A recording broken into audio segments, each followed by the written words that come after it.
All right, test. Here we are. Oh, we got to test the internet Bad audio. baby. Good Squeezy. No, there we are. Is it shooting out of the internet? It is shooting all over the inner tubes. It's just spraying the inner tubes. Just perfection. So, what's up, fellas? Let's do this. We had some celebrations. We had the big Star Wars celebration. We had a WB celebration, a marketing celebration, and just to show all their prowess on how they're really good at picking colors and letters. You go to school for that, bro. Colors and letters. And how you arrange those letters is going to determine the size of your paycheck. So we got some good stuff. Welcome, Jesse. How's it going? Good. Thanks for having me. Yeah, thanks for coming in here. Stoked. Mario and I are in the house. We're going to be bringing in the Amandalorian. In about 15 minutes, we'll get that Star Wars celebration, but we need to lube the pipes, if you will, get a little bit of warmed up, and we thought, what better way to do that than HBO surprising everybody? I feel like we broke this news, Mario. We broke this. We were talking about this just a couple weeks ago. Yeah, we were talking about HBO maybe being a max. You predicted 3Xs. It was a very popular short, 3Xs. They went marketing, did a test marketing group. They tried 1X, 2X, and 3X. And they thought 3X sent the wrong message. Brought in the wrong crowd. Yeah, it's like, bro, we're trying to get away from Skinamax. We can't have too many X's. Less X's. Reel it in. All right, how about 1X with the color blue? I'm like, you got yourself a deal, pal. Done. But Jesse, try and turn your mic towards you. Look, it's a behind the scenes look at stuff. Yeah. Oh. There you go. Hey, Mike. Hey. Yeah, that sounds cool. Someone made some money on that, right? They did. They did. This is how it should be done. And Jesse, they paid $1 million to some consultant who said, just drop the HBO. Hey, like for a shoot, it could be the front of a Tampax box. That's all I'm saying. Put that out there, HBO. Put that in your pipe and smoke it. That looked very, very questionable on the color. I was kind of like, I was a little taken back on the color purple. Not the movie with Oprah Winfrey. That's an excellent film. Not that color purple. The color purple that HBO leaned into when they merged HBO and Max, and they went with that bright purple. I felt like that made them stand out. Mm-hmm. So to go to this kind of like blue, it felt a little strange. And then they took how the O had some formatting inside the circle. Wait, O? Can I pull this up? Let's pull it up. It's the Max logo? Yeah, there's a new, just pull it up on the Max logo. They started tacking it on the back of all their trailers. The rebrand. Yeah, the rebrand. So it still looks like the O, but it's now an A, and they fill in that center circle. I have to see this. A donut without a hole is a Danish, Danny. I like Danish. I actually had a Danish today. That's funny. Danishes are good. So there it is in all its glory. This is the new logo? That's the new logo. This is like off-brand floor cleaner logo. It is. I was thinking, do you have a heavy flow? Introducing Max. When your flow is not minimum, take it to the max. Seriously, it's just someone got paid to make that. I know. It's that. And I'm a huge mark for HBO. That's why I'm kind of laughing, but I'm crying, so I'm covering up my sadness on the inside. It's like you remove the only part that anybody knows. Who's Max? What's Max? It's like if it had been that original Facebook meeting where it was called The Facebook, and he's just drop the. It's like drop the and drop the face. Yeah. Just call it book. Call it book. It's book now. So really, really bummed about the logo, but it's okay. I guess we'll make it work. But what I am excited about is they did have some content reveals, and there was the first big one was the rumor was the Batman when James Gunn took over DC. Everyone's concerned that the Batman, Robert Pattinson, was going to get removed, and they had a Penguin show with Colin Farrell in development. It's okay. It's safe. Colin Farrell as the Penguin is currently in production. Wow. It wasn't a trailer saying that this is coming at a certain date. It said currently in production, because I don't know if you guys saw the Batman with Robert Pattinson and Colin Farrell. Sure. He did a great job. Yeah. Yeah. And he has that limp now, so I think it probably took place after it. He got in a lot of car crashes in that movie, so he's got that penguin limp. So that's exciting. I don't know if you guys were clamoring for that, but I dig it. I mean, I'm into it. Yeah. Yeah, I like the Batman world, the universe. Yeah, so this is going to be Elseworlds, I believe James Gunn is talking. And so if it's not part of the main Chapter 1 Gods and Monsters main DCU line, it's going to be Elseworlds, and I believe that's where this is going to fall. So I'm glad they went with it. Yeah, look at it. He looks great. I mean, it's a solid penguin. I definitely this is my favorite interpretation of the penguin thus far. Oh, hands down. You know what? I like it. Look at that. You know what that is? Acting. It's like he's a handsome bastard, man, and he just decided to turn himself into like very penguin-y looking. I thought it was worth noting that. Yeah, let's give him another run. I like that. I like when actors do that and actresses. They're like, you know what? I'll be this role. Yeah, It's gonna be gnarly, but I'm gonna do it. it was literally Jared Leto. The line he gave in Fight Club. Well, Brad Pitt, Edward Norton's like, I just wanted to destroy something beautiful. When Yeah, he I just, love that line. Yeah, he just clobbered his face. So he kind of did that to himself. Mario, you might have to tell this, and you keep doing your thing. I'm just vamping here, but Sorry, making adjustments. Didn't Mickey Rourke was so handsome, and he was going to be like the next big thing, and he's like, I don't like that, and he just became a boxer just to get his face all beat up. I think that's true. And then and eventually now he led to that he looks like Val Kilmer. Oh, right. Now he does look completely Now like he Val looks Kilmer. like Val Kilmer. Wow. So I think that's But Val Kilmer didn't box to. no, he didn't. Yeah. No, he didn't. So then Val Kilmer had his time, he's in the though. Batman world, right? He's Batman. So a lot of people are like wanting Batman to come back. I don't think Val Kilmer's going to be able to come back. It'd be cool if he did, like with his voice. How do you think like everybody feels like when? Do you think they're big Batman fans and they're like, I'm going to watch. I'm a part of this kind of. I carried on the Batman. I think it's got to Legacy. feel like being James Bond, right? Yeah. It's just got to feel. And I don't have the heat that a lot of people have, which is, it's okay that every couple, when you have that James Bond where someone passes the baton and gives their run at it. I think eventually they're going to run out of ways to do it because they're going to just get so gritty that they're going to go back to camp, and then it's going to be too jarring. And I think that hurt George Clooney. Not just the nipples. It was just it went back to a little too campy. Yeah. I feel like Joel Schumacher did that he was really trying to be sardonic, or like he was trying. He wasn't serious with that. He thought they would stop him at some point. He's like, and then you just keep. He was like fulfilling all the toy requests and everything they wanted to do, and he was just, well, here's it is. You love it, right? And he was expecting them to say, "Oh no, it's awful." Yeah, change it back, but they just went with it. they did. Yeah. Holy Rusted Metal. That was one that stuck with me, and it's just like, what? That was his tribute to Robin, and then Alyssa Silverstone, that beautiful, sexy line, "Suit me up, Alfred." How And about Alfred might be like, I might unsuit you because that was beautiful. Yeah. I remember her well. Yes. what if they had done did you ever read or hear about Darren Aronofsky's script for Batman? No. Like he got pulled in to write a Batman early before Nolan, whenever they were trying to figure it out again. And you can read snippets of his script online, and it's like Batman for real drives just a car. He works at a garage. He builds all his weapons out of car parts. Wow. Alfred is like the guy who works at the garage. It's like really, really gritty, realistic Batman. That's not bad. I mean, Nolan's did take it into somewhat of a more realistic. That was like, but that sounds super realistic. I always feel it's like Nolan's basic, very basic. Nolan Batman. is like corporate Batman. Yeah. Yeah. You know?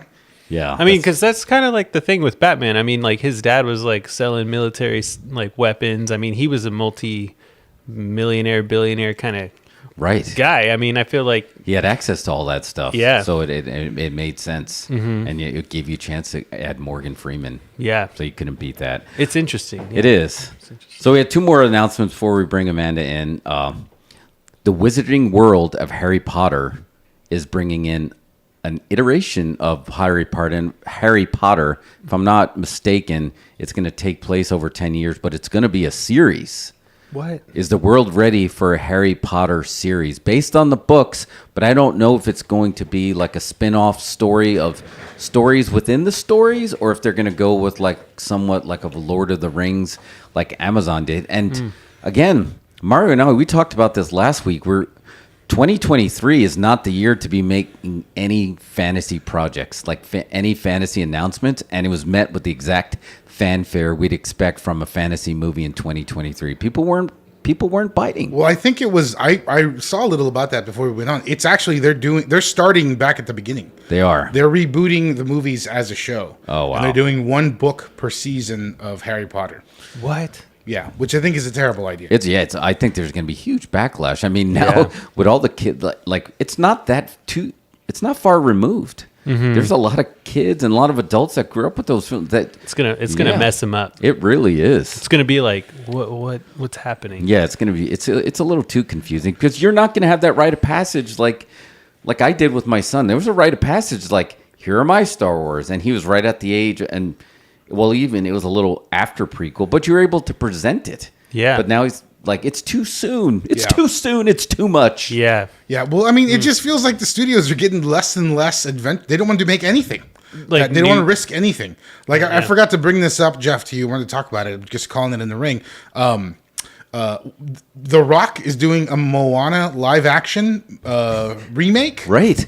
Didn't they just make that movie like 4 years ago or something like It that? feels like it was less than 4 years ago. But they're instead of doing a sequel, they're just doing the movie live action that they already did. yeah, I don't get That makes no sense to me. Mulan. Moana. Moana. Moana. What can I Oh, say? yeah. But you're welcome. He plays Maui, the sea god. Oh yes. Wow.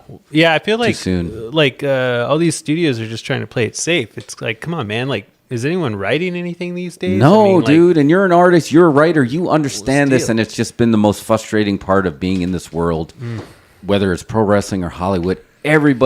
Nobody wants to be first, and everybody wants to be second, and that spot of everybody lining up to be second is packed. Yeah. Because nobody takes any chances. It's like, to break through, you really need a maverick that sees talent in somebody, or an artist that just has that juggernaut in them that's just going to bust through these walls. Yeah. Because it's frustrating. Yeah. You know, the non-creatives have a lot of money, and then they try to be creative, and we'll get into that with Star Wars Celebration. But one more, and we'll bring Amanda in. I wanted to just get your guys' temperature on.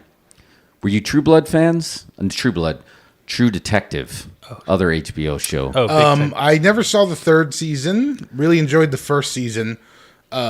Second season, I was so on. Wishy-washy on the Vince Everyone Vaughn season. says that about the second one, but I actually I love the music in season 2. I'd Yeah. love to get your approach on that music. There, I love the music. I like the parts like where they're playing in the bar and Yeah. stuff. I feel definitely love the first one the most. You know, the Yeah. third one I liked as well, but I didn't after. Watching the third one, I think I went back and watched the second one again, and I kind of liked it. I was like, oh, I kind of like this. Like, I think being in that series is really tough because the first one was such a banger. You know, It was. It was just It was like very difficult to like follow Yes. Woody Harrelson and Matthew McConaughey because everybody wanted it. They were Mm-hmm. the Michael Myers of this. Like, no, we can't have Season of Witch. Bring those two back. Yeah. and it was tough. And I think Mahershala Ali had a better pass at 3. It was a little more, but this one that's 4. I love it. It has a feel of 30 Days of Night, which is a great vampire movie there in Alaska. That movie's and crazy. It's Jodie Foster in Alaska. Oh. So it's called like Darkness or Dark Country. So it's all gonna and it looks really good. And I like Jodie Foster. Yeah, it very much. It had 30 Days of Night. Felt a little bit like Silence of the Lambs because she had her in there as well. You know, but she was the town detective, and I was like, that was to me. That was the most exciting announcement today that I was like, all right, I'm ready.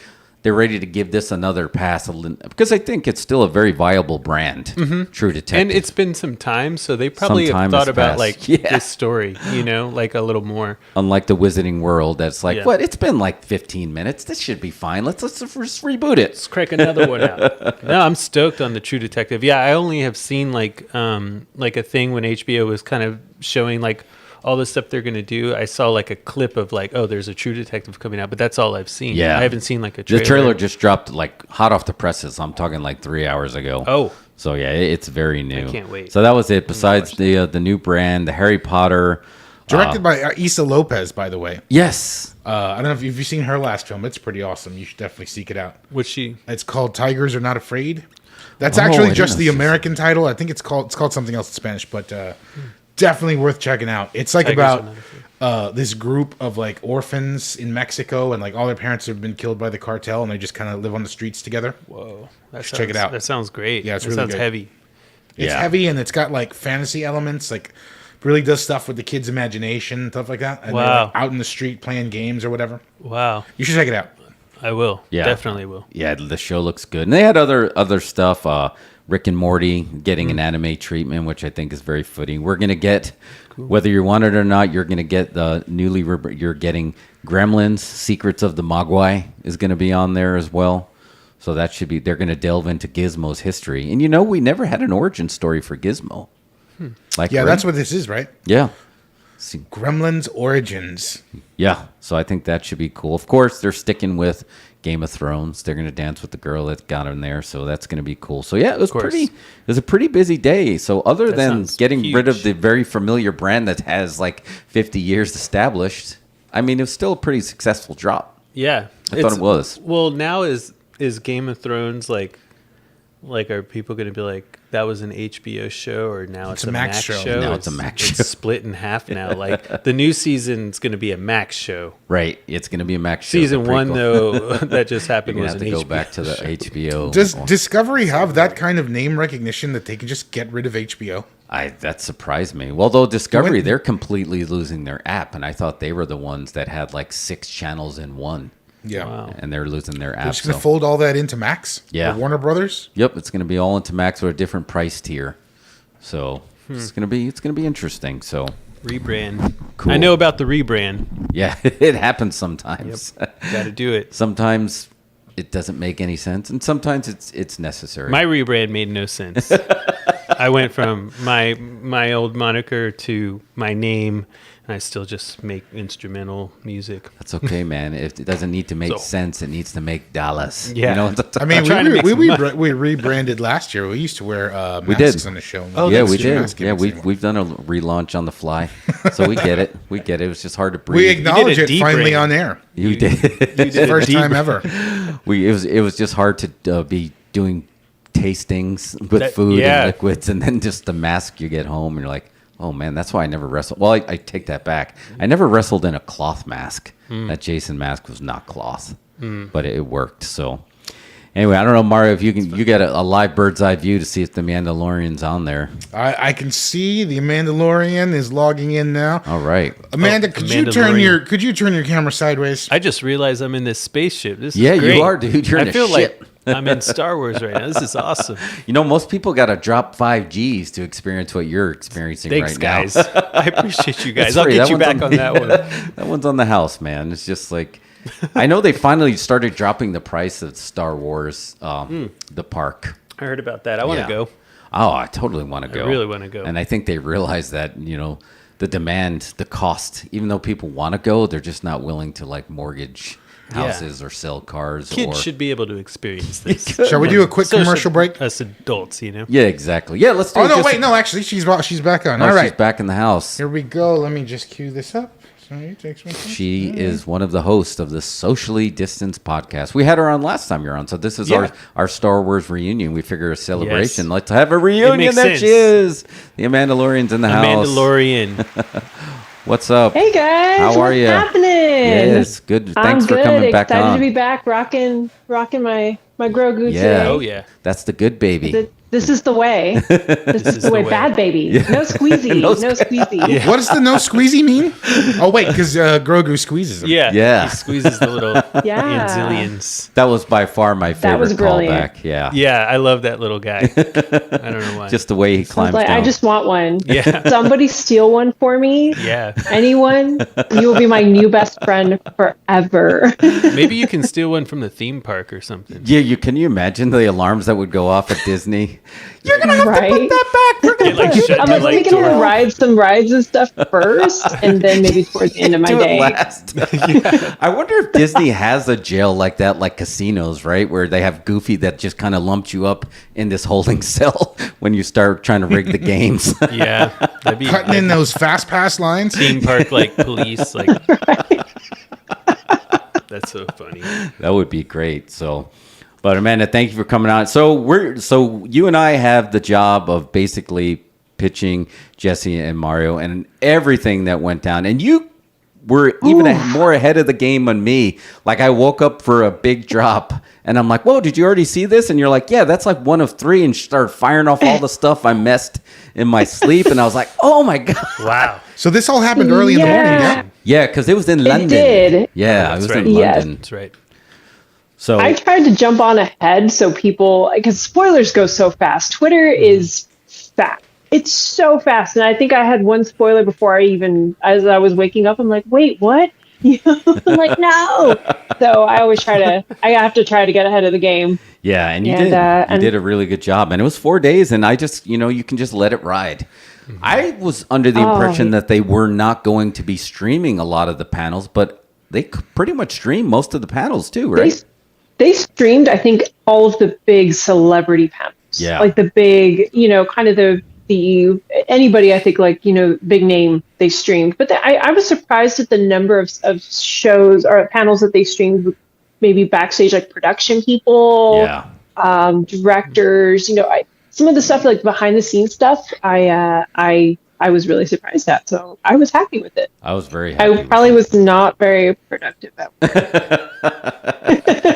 That's why for like a couple of days. multiple screens, right? It's like, I'm working. Don't Exactly. look at that screen. Who is it? That's what I did. I was like, don't worry about that. It's just listening. It's for me to focus. Who was like invited to this thing, this big event? Bro, everybody. Everybody was Everybody. there. Was it like all the OGs were there? And Oh man, they had. I mean, in the past they've had like Harrison Ford wasn't. I don't think he was there at this time. He was there the last celebration, He was at the last one, yeah. wow. he was the last one. But they had Ewan McGregor, Hayden Christensen, of course, Carl Weathers was back. Bo Katan, of course, Rosario Dawson. They had. It's like the Star Wars royalty. Yeah, exactly. It's like It is. you're in the club. Warwick Davis was back too. Warwick so Davis it was nice is to always see going to be him. there, and I love Yeah. it. It I feels know. so I You good. still love trying to get Willow 2 going? I hope so. I got to get into Willow that still. too, man. I wasn't sure they did, and I wasn't sure I was going to like it. And then I actually wound up really enjoying it towards the end. And I'm like, oh, we're not getting okay. Yeah, they cut it. They cut it. They cut it quick. They cut it. It took a few episodes to get warmed up, and then streaming services, like Mario said, now that the streaming wars are over, they're having less patience than they used to. And we know that some of these shows take a season to kind of get warmed up. Not everyone can hit it out of the park on the first one. So Willow took a little bit of warming up, but then by then it was too late. Damn. But and it's also a tight market too. Tough. It's tougher because there's so much, and people are out of COVID now. It's like we're out of COVID, we're moving around more, and I think people are more pressed for time. And you have a lot of. We've had this discussion, Jeff. Like we've had, other people I've had it with too, where it's like now everybody.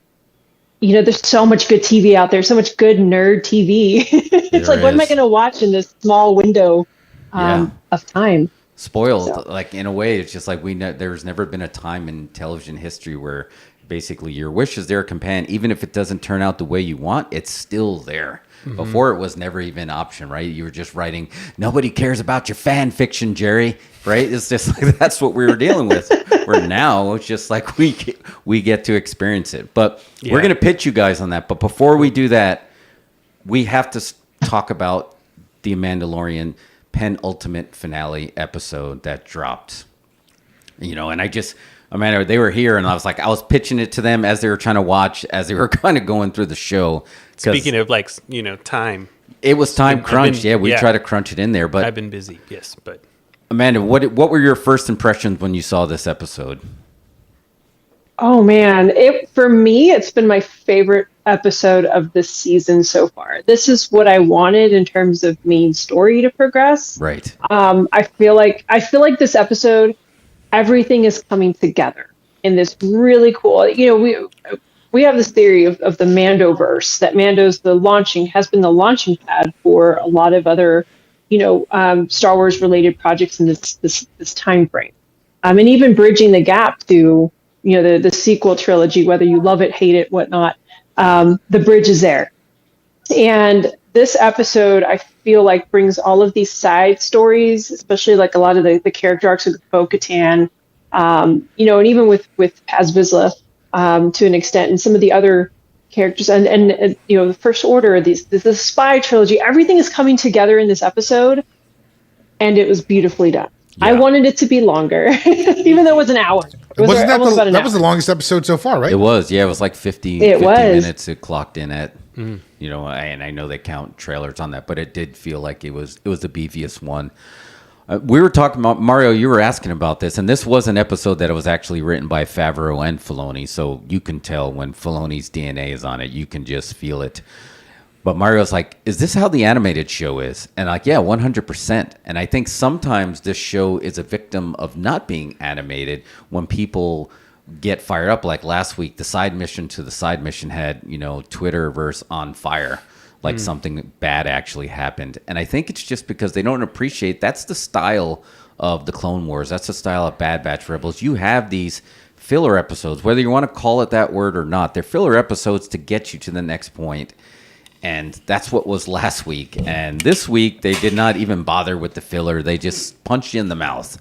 But yeah, Mario, that's exactly how it is. You'll have a couple episodes that begin and end, and then they're just done. And that's what last week felt like. And this week, they're like, this was the main story. Yeah, I wished it was longer, too. I was really into it. Well, it's definitely, Well, it was a great setup for the finale. Like I said, I was saying, I mean, the show is getting good. It's great. There was some stretches there in the middle where I was kind of like iffy on it, but I would rather just have like 2 movies. Yeah, like back old school, like back in the day when they used to do back-to-back movie nights, like a 2-parter. Yeah. Something like that would Salem's be awesome. Lot style. You Those were I know they great. like they stretch out the season so they can get more press. I feel like they want more publicity, but just they're doing that with John Wick. They took the series and compressed it into 3 movies instead. Right. I think it's a great idea. My 2 cents. Yeah, I think the Star Wars Celebration gods heard you, but we'll talk about that. All right. Y'all got to walk us through the announcements here. We are, but we had an Anzilian cameo in there. We had IG-11 come back as IG-12. They took out Taika Waititi's consciousness and just made it a vehicle for Grogu. That just sold 1 million toys. Like now you can buy IG-12 and stick Grogu inside of it, but it was awesome if you've ever had a kid in your back seat when he was just hitting yes, yes, yes, yes, yes. I was like, no, oh man. no. Yeah. And then they were just doing it for a comedy gag, but then it ends up what unites the tribes. The tribes were like fighting over a game of space backgammon, and they're like, oh, that's not how you do. Do you yield? And can you imagine if you're playing backgammon with your bro, like we do on Thursdays, backgammon night, and they make a move and like, do you yield? And then they whip out the vibrating knife and they're like ready to fight. And then they're like fighting to the death and everybody's kind of watching. And then Grogu's like, no. No. And he just brought peace to the world. And I was like, yep, that sold some toys. Done. Money. But we had that. And then we had the return of Moff Gideon. And Amanda, I got to ask you, what did you think of that baller suit where he's like, I took the best of the Mandalorians, the Jedi, and Stormtroopers, and here we are, and that suit looks sick. It did. It was dope. Yeah. Like I mean, for me, the most iconic entrances always come from Darth Vader in Star Wars. But I mean, Moff Gideon was like, okay, Darth Vader, yeah, I see you, and I'm gonna come out my own, slick suit. And I mean, Giancarlo Esposito rocked it. He did. And just, yeah, I want one. Yeah. It's terrible. I'm like, I'm not, is this my heel turn? I was going to say, you have a heel turn right here on. For that suit, maybe. It's what's best for business. It's what's best for business. That was a good intro, like him coming in, just like flying in. Because he somehow found a way to have a jetpack and a cape, and it still worked. And then his helmet had freaking horns, right? So it kind of harkened back to the Mandalorians, right? That maybe he could have been like a spin-off of like Darth Maul, who fought with the Mandalorians in that last season of Clone Wars. So there was a lot of, but when he came in, that was the pro wrestling moment when the run-in comes and you don't know necessarily who it is and everybody stands up and looks. That's flying in was that moment. And then again, we were talked about that. That whole last scene had so many professional wrestling elements. Even when he threw in some clotheslines and some shoulder tackle takedowns. That was great. And then he had the hero finish, R.I.P. Paz. That was still rough. No one saw that coming. I didn't see it coming. That's my fantasy, like, having to fight like 3 badasses at once. I don't even care if I lose. Like, I just want to do it. I just want to be like, let's do this. Like, All right, why are you pitching movies live on the air? Because I want that to be a film immediately. let's make it a film, please. Yeah. Please. As I was watching this, the finale there, and everyone across the board here has Mandalorian elements. And I feel like there's been some back and forth. It's like the Mandalorian. It's like, is Din Djarin the Mandalorian or is Bo-Katan the Mandalorian? What's going on? And I realized something. No, it's the Mandalorian plural. Oh yes, like bear, deer, Yeah. Mandalorian. Yeah. That's a good call. That's where they're going. See, that's how you do marketing. HBOmax. That's how you see it. Max. Just Max. Just Max. Let's get used to it, guys. Just Max. Now. But yeah, the finish was At least great. you get Penguin. Oh Yeah, at yes, least you got Penguin out of it. yes, we did That get dropped Ping. today, too. Yeah, that looked really fun. We were talking about that. Colin Farrell needs to show his chops by showing his beat up face. But where do you guys think this is going to go? Now that we're all caught up, we all saw it. Paz had that awesome finish, that baby face that he's going to take it down. He dropped at the end. They're on the run. Din Djarin is caught. Grogu is not with him, which to me is still a very important element. Where do we go for the finale next week? Is there going to be a run-in like season 2? Obviously, Luke Skywalker had the biggest run-in. What are they going to do next week after this big battle? Well, didn't you say that there is an anticipated cameo, a huge cameo? That's the rumors. Again, but Who could it be? Like, yeah. who could tie in at this time? Amanda, do you know?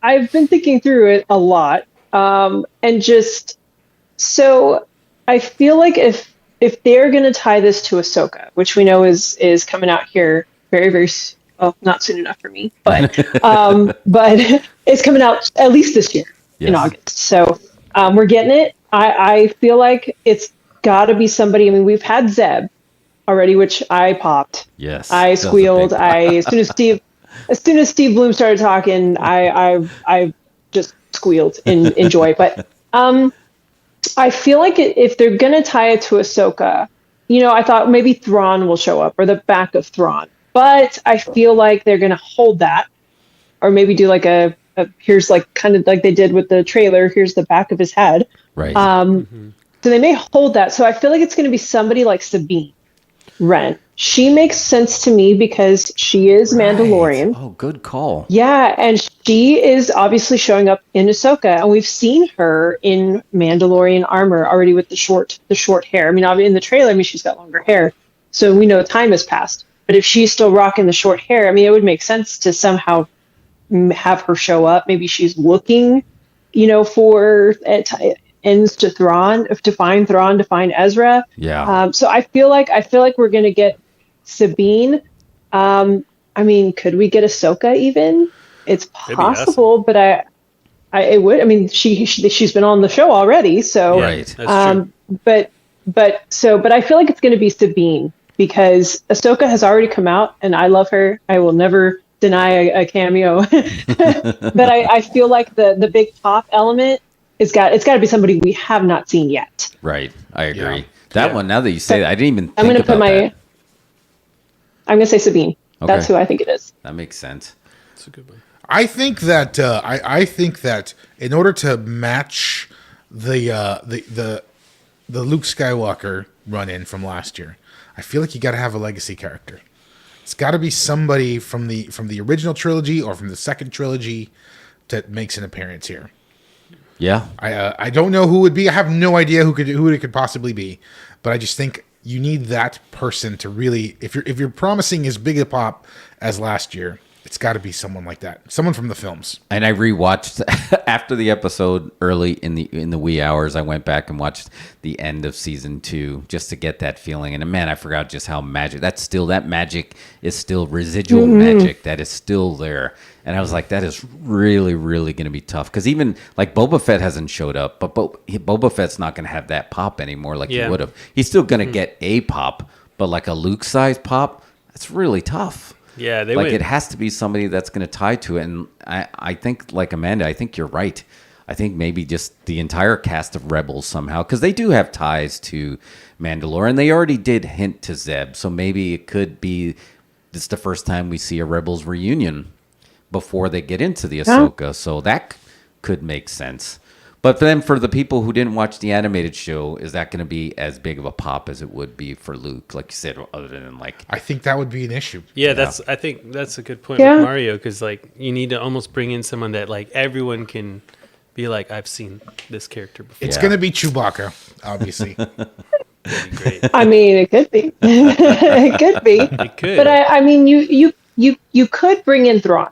I mean, he's already been mentioned. Yeah. And I think he's a character that will get a big pop, because I feel like with the books he got tremendously popular. He already had a core fan base with the Heir to the Empire trilogy, which is fantastic, by the way.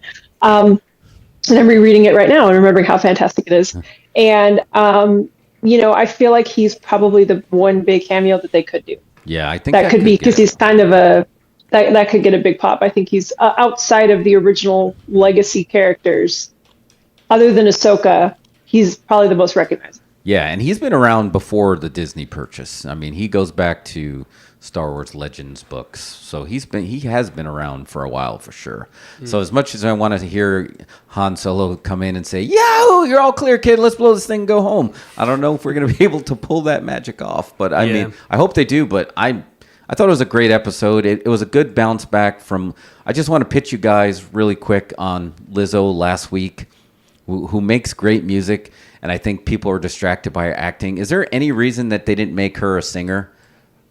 Star Wars has a history of like cantina singers, bar singers, Jabba the Hutt singers. Why wasn't she singing at the party? I just wanted to hear her sing. Or like a moment. Like I think that would have got a way bigger pop. Jack Black's a good singer too. Yeah, Jack Black's got the chops. Yeah, he is. I was about to say. Yeah, they could have been literally like a duet, and I think they would have had a little bit less blowback, because I don't know. It's just it felt a little shoe. I don't know though. No, you wouldn't want to see her singing. Though.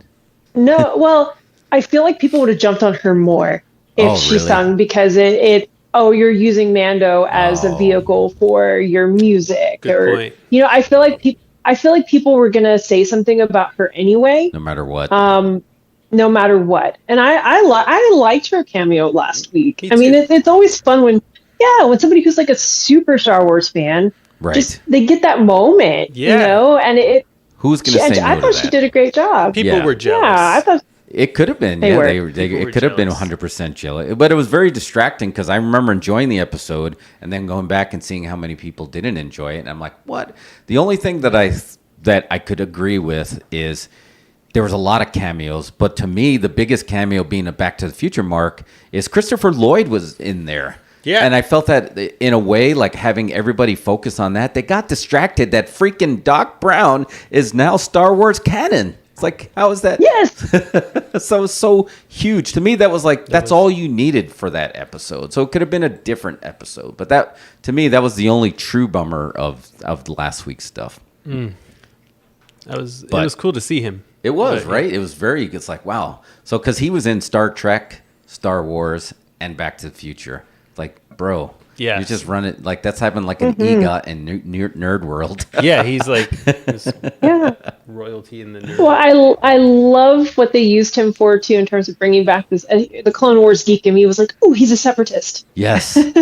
Oh yeah, he was great. Like he was just like holding on to old war stuff. That he was a Count Dooku sympathizer, and you can tell he was like anti-Jedi, and I was like, wow, this is just really cool to see that side of him. So yeah, and you can tell if you read he's a great Twitter account, because you can tell he's a very genuine person, and he was like very appreciative that like now I'm part of this universe. So it sucked that was kind of overshadowed, that everybody forgot that literally had Doc Brown right there.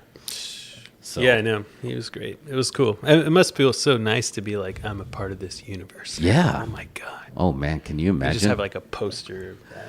I was thinking that, Sasha Gold Banks, plaque. Watching last week, I forgot that she was a part of when Luke appeared. And like, can you imagine going from like, I'm going to be a pro wrestler, next thing you know, you're on the ship when Luke comes back, and she's like right there front and center. That was so cool. That's what's up. Very cool. All right, one more thing before we go on a celebration.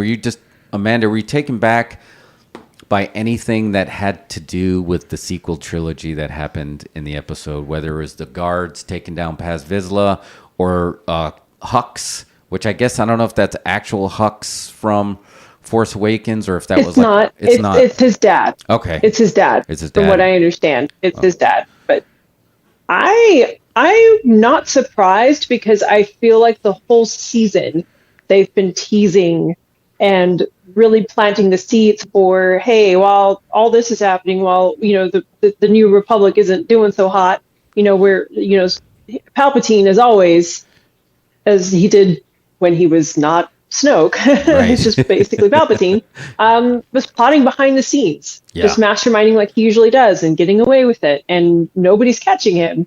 So nothing really caught me off guard, but I was really happy with the usage here. Like the guards, I thought was a really cool throwback because, I mean, they were tough. I mean, they gave Kylo Ren and Rey trouble, and to see Paz Vizsla,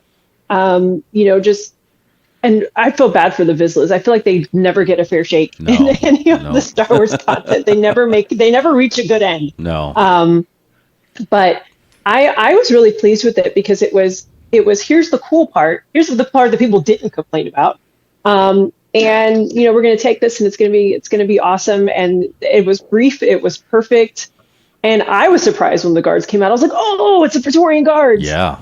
Nerd alert. I know, nerd alert. I get that a lot I geek out a lot. And, but I thought it was well done.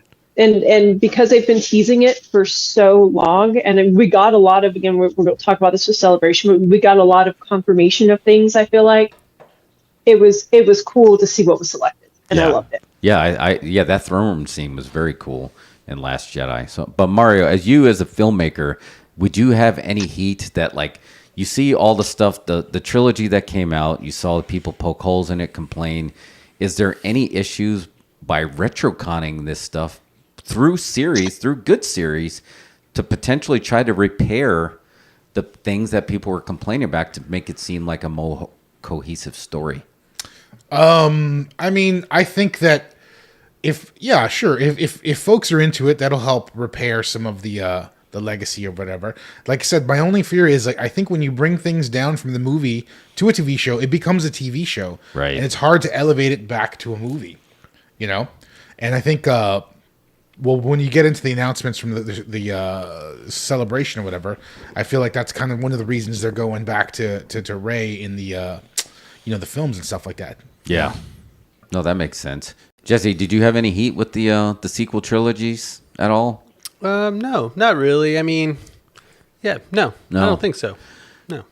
I hate when you see the back stuff that's happening in the background somehow come through the story. It always should be story first, and sometimes you can feel it in the story that they're like, oh, there must have been some backroom struggling to make this happen, like rushing the Grogu reunion into the Book of Boba felt like it was like a studio note versus like where they wanted the story to go, because this felt like Jon Favreau last season. It's like, okay, then Grogu's going to go start to train to become a Jedi, and then we're going to focus on the Mandalorian, talk about them taking their planet back. And then the studio is like, well, we kind of want Grogu to come back and as soon as possible, like immediately, like before the season even starts. Yeah. We made all these dolls. Yeah. And that's just kind of a bummer because, like, I don't think the non-creatives get it. Yeah, I was just about to say, like, a lot of people probably miss that, but people who think about films, like, on a deeper level and think about, like, studios and, like, everything that goes behind it, they can kind of see that stuff. Like you guys, And, you feel it. You definitely feel it. But just got to give a thank you to George Lucas because he created such magic with 6 films that there's so many people that are still so forgiving. As much as there's a lot of toxic fandom out there, they still show up. They haven't stopped showing up. It's like being a Lakers fan. Right, exactly. That's exactly it. The magic is there, and you're just recreating it. So, cool. Well, you guys want to take a quick break, just a quick BRB, and then we'll get into Amanda and I will pitch you on everything you missed in Star Wars Celebration. Stoked. All right, sure. BRB. Today, the United States is engaged in a gigantic effort to send men to the moon. For this effort, Pillsbury has developed many special foods. Here is the first one to be made available to the public: Space Food Sticks. To meet the demands of a long space flight, Space Food Sticks had to be a compact, nutritious, high-energy food. That's why they make the perfect between-meal energy snack. Energy for hard play. Energy for hard work. Lasting energy to feel alive. If that sounds better than some of the things your family fills up on between meals, you should try Space Food Sticks for good nutrition and lasting energy in a chewy, tasty snack food. Chocolate, caramel, and peanut butter. About 44 calories. At your grocer's next to the instant breakfast section. Space Food Sticks, the energy snack from U.S. Aerospace Research and Pillsbury. It's landed. Ideal's new Astrobase has just landed. Look, the space lock is opening. And here comes the astronaut. He's being lowered from the Astrobase into the remote-controlled scout car. The two space probes are being mounted for launching. The car is scanning the area. And there go the space probes. They're calling them back to the Astrobase. Mission accomplished. Ideal's Astrobase and Colonel Macaulay's space helmet are the greatest way to play outer space. You can scan the skies, launch deep space probes, fire rockets, destroy stray meteorites. Ideal's Astrobase is at your favorite toy store. Get your Ideal Astrobase today. Eldon's new Billy Blastoff. Now he walks. That's Billy's jet. The jetpack on Billy's back powers his lunar crawler, runs the space mobile, drives the moon tractor, and makes Billy Blastoff walk. Eldon's Billy Blastoff Space Scout comes with 8 pieces. There's 8 pieces. Billy Blastoff. Now he walks. Now, for every kid who has ever seen a science fiction movie, thrilled to the amazing strength of an out-of-this-world movie monster, comes Great Garloo by Marx. Garloo the Mighty. Garloo the Untamed. Garloo the Terrible. Who can stop him? Who can control this monstrous creature? You can, kids, because Great Garloo by Marx is yours to command. With these battery-operated controls, you can make Garloo go, stop, bend, pick up, turn. Yes, Great Garloo, almost 2 feet tall, will be your faithful servant. You name it, you're the boss. Bring out-of-this-world excitement into your house, kids. Own the most fantastic toy of all. Great Garloo by Marx. M-A-R-X spells Marx, world's largest toy maker.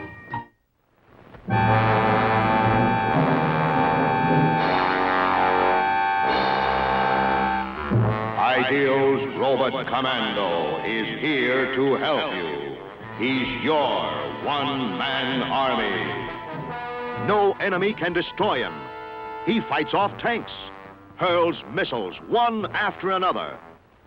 Even a squadron of planes can't stop him. Robot Commando fires his secret weapon. He takes orders from no one except you. Forward! Ideal's Robot Commando is battery-operated to obey your command. Adjust the control, speak into the microphone. Left! Fire! Ideal's Robot Commando is here to help you. Look for your Robot Commando. He's looking for you. The Zeroids are here. From the planet Zero, the Zeroids. Zirak, the Zeroid commander, frees himself from his own Zeroid capsule. Advance! Zobor, the Zeroid transporter. Change his Zeroid capsule into a Cosmobile for hauling. Zintar, the Zeroid explorer, change his Zeroid capsule into a lunar sled. Command the Zeroids to defend. Move forward, backward, and transport. Command the Zeroids from Ideal. Yeah, hey buddy, don't push keep your feet off the table so you don't push it and knock it broke, okay? Sorry, he's like pushing, he's got his feet up on the table and I feel it like scooting away. I'm like, sorry. All good. So we do that. So yeah, we'll get into Star Wars Celebration that just took place over the past weekend. Oh wait, I have a transition for this. Oh, do it. All Are right. we getting into? Okay. Say it again. Here we go for Star Wars Celebration 2023. Oh wait, you can't see the transition, Amanda, but you'll see it on the replay. Yes. So in case you're wondering, we just went into hyperspace. Yay! Blew my mind. I don't know if we saw any Purgles. We'll have to go back and look on the replay. But yeah, We it have was Grogu doing that. right. It's just staring. Yeah. That was so great. That's like a perfect 4K background for a nice high res monitor to show that. Yeah, I love Just that. have the that part. whales floating by. Yeah. So cool. But yeah, this was the Star Wars WrestleMania in London, and it very much had, especially that main stage. It had that circle ring, and it just had the best of the best as far as like the fans. There was no Star Wars hate going on there. Like everybody was super excited, and everybody got a Road Warrior pop when they came out, which is very cool. But movies, TV series, streaming, books. It kind of hit it all. Jesse, actually, while they were there, they released some Star Wars lo-fi music too, so that's on Spotify as well. So you might have to go catch that vibe. Star Wars lo-fi music. What do you mean? Yeah, they just have a new playlist of.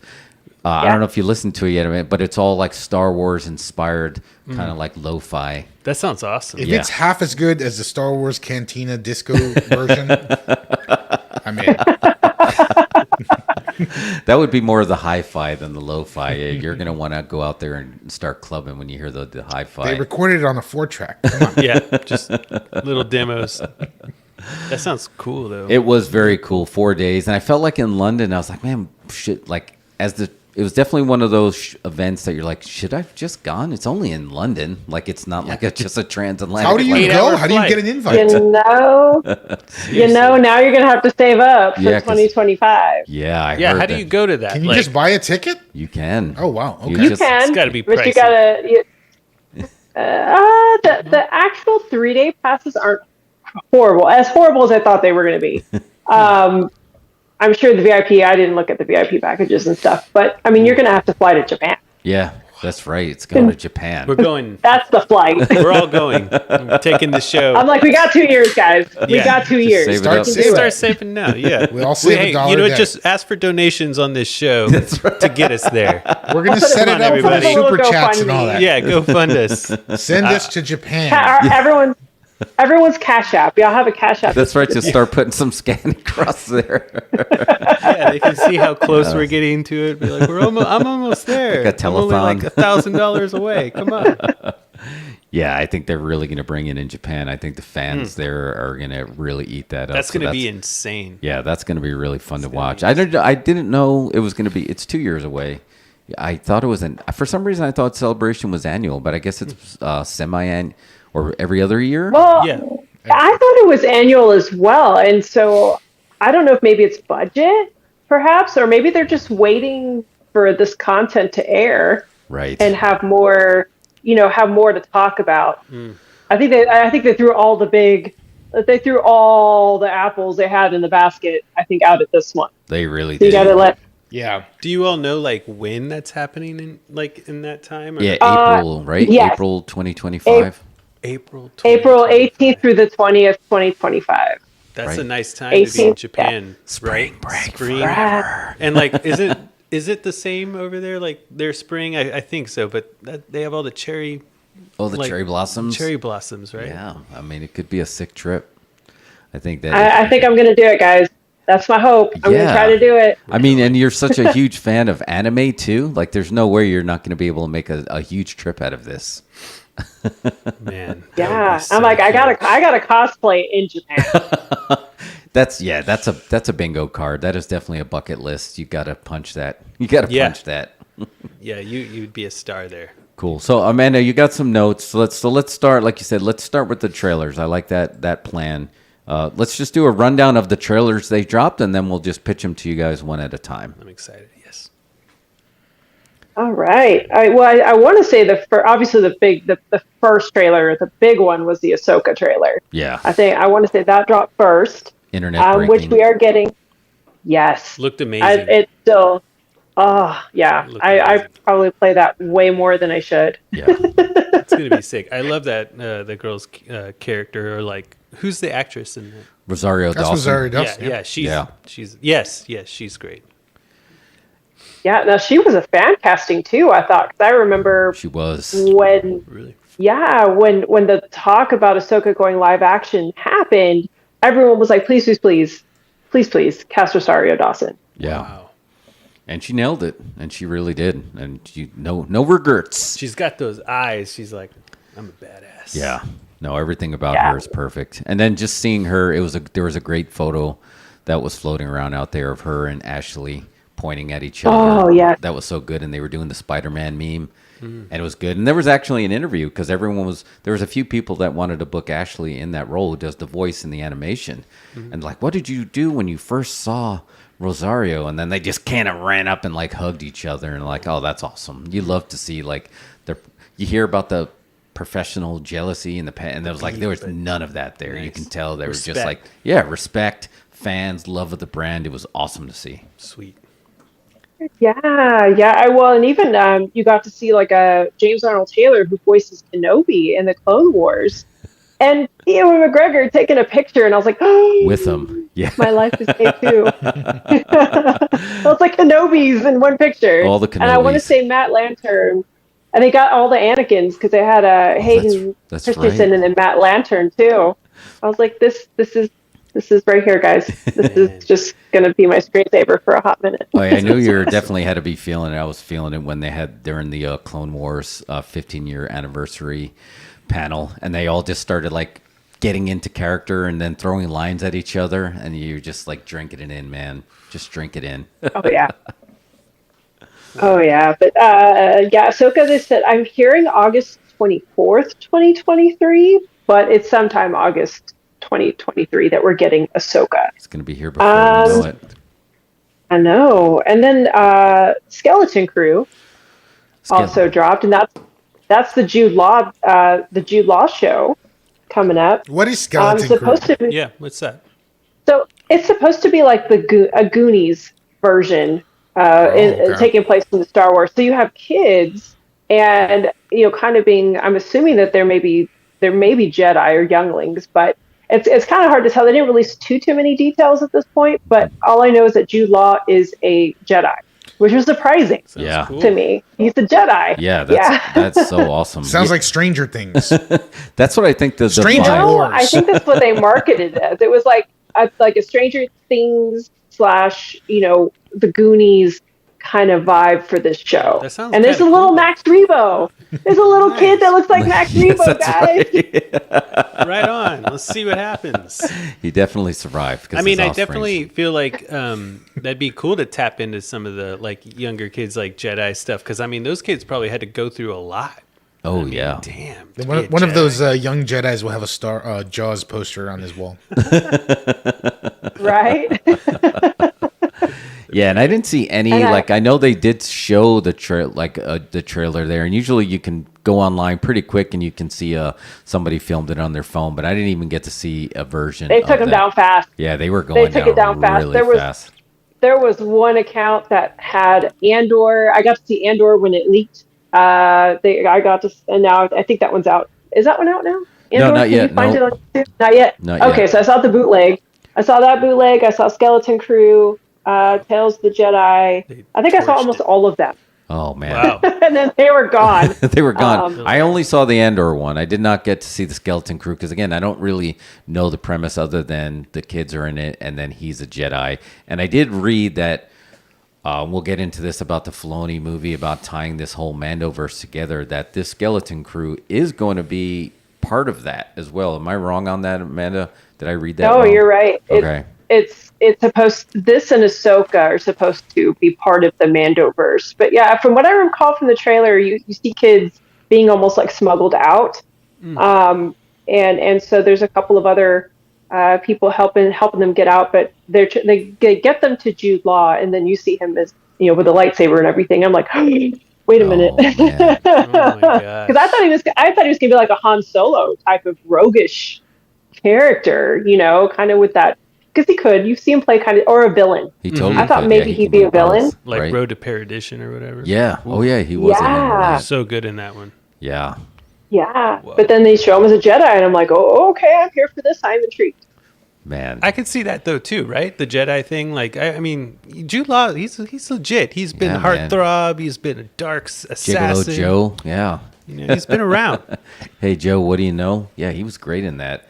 I don't know. I mean, so does it look like? Is it possible that this is taking place around Order 66, and maybe these are younglings that are getting smuggled out, kind of like what we saw with Grogu in the Mandalorian this season? I think it didn't have that vibe. Okay. From what I can recall seeing, I almost feel like it kind of gave me the sequel vibes. You know how we ran into some of the kids that were kind of enslaved in the one town that they go visit. I yes. think that they got C-3PO fixed at or something. Oh yes. So they had those kids, like that little kid in the stable that had some force powers. Yes. So I want to say maybe Mando time. Okay. It might be running concurrently, but again, I'm not 100% sure. But that's just based on what I saw in the bootleg. Yeah, they kept it. I mean, this one's been kept pretty secret. Cool. Yeah, so that's supposed to be towards the end of 2023. So we'll probably get it not too long after Ahsoka, which is only 8. Ahsoka's only 8 episodes, by the way. And maybe that works again. What we're talking about, Mario, what you were talking about earlier. Maybe that works the best. Maybe just keep more quality and shorter episodes. I mean, a shorter season. Mm-hmm. Yeah. And keep it all packed in. It's going to be really hard to not want to see more than one season of Ahsoka, though. There's no way you're not going to want to just see one and done. Do you think they'll probably do another one though one day, maybe? I mean, there's so much of her story to tell. Yeah, but I don't know. Yeah. We'll see. I mean, unless it ties into and again, we'll talk about it more with Filoni's movie, but I feel like we probably won't get a season 2 until the movie drops, or at least we'll get more. About Ahsoka when the movie drops.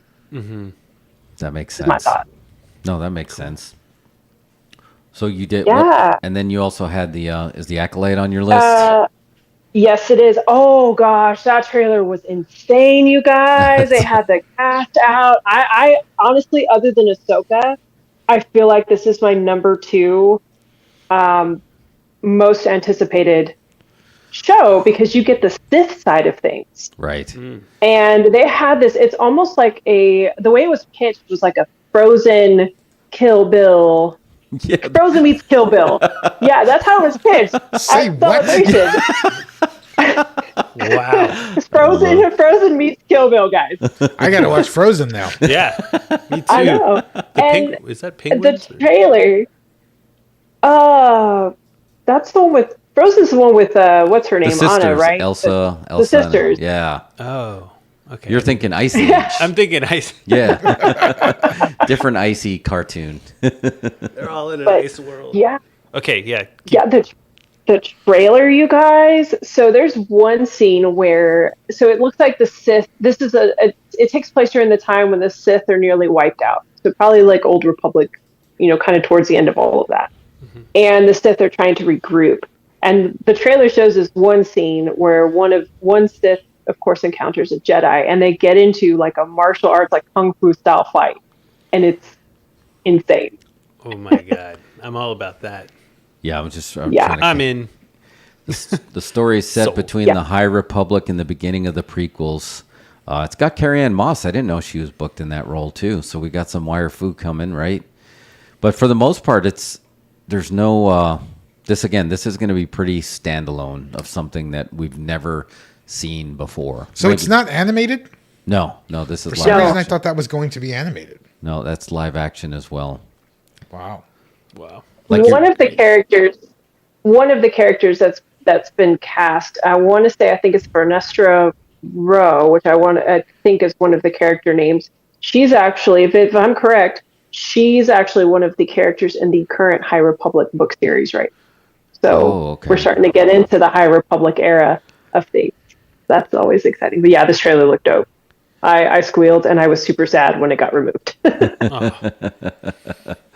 Oh, I know you must have squealed that whole rumor of the Keanu Reeves being in there, talking about will Darth Revan being there, and I know you're a fan of that. And then when I saw Carrie-Anne Moss in there, I'm like, maybe? Are they like buddies? Maybe. I was like, is that really a possibility? I know that was a rumor that was floating around for a while, but totally unconfirmed. But I like when they're going to do something like this where there's so much more. Like, I feel like there's more mystery around the Sith because the Sith, by their nature, right, there's more mystery to it. So when they're going to start digging in and have a whole story that's based in there, it's so rich. There's so much, world building and storytelling that they can, and introducing characters and mythology that we haven't really. We hear all the rules, around the Jedi, but like the Sith, you know the rule of two, and really that's all you know about them. Yeah, one to behold the power, one to crave the power. So if you start putting that in stories, I think that's going to be really Is it cool. messed up that I want the Sith to win everything and just like I want them to win? And You're feeling for it to be a aggressive different tonight. You world? want to fight. You want to take on losing fights. You want the Sith. You can go for the bad guys. I'm That's going okay. for the bad guys, Can I go think. for the bad All of a sudden, I just realized. Somebody has to go for the bad guys. Yeah. You can't just all hate them. Yeah. Hey, it could be argued that Mace Windu was a little bit of a heel. He take a seat. Young Skywalker may have destroyed the universe. Maybe you should have just granted him the role of master. Yeah. Right. Yes. Thanks, Mace. Right. I'm like, way to go, Mace.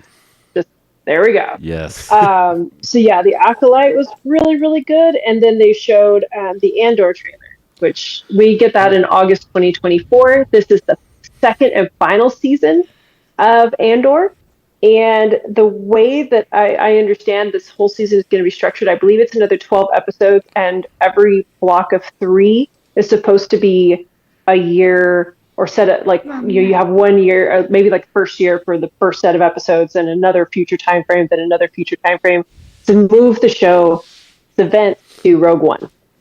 So this is they have a definitive story in mind. I just heard that Andy Serkis will be back. Oh, what?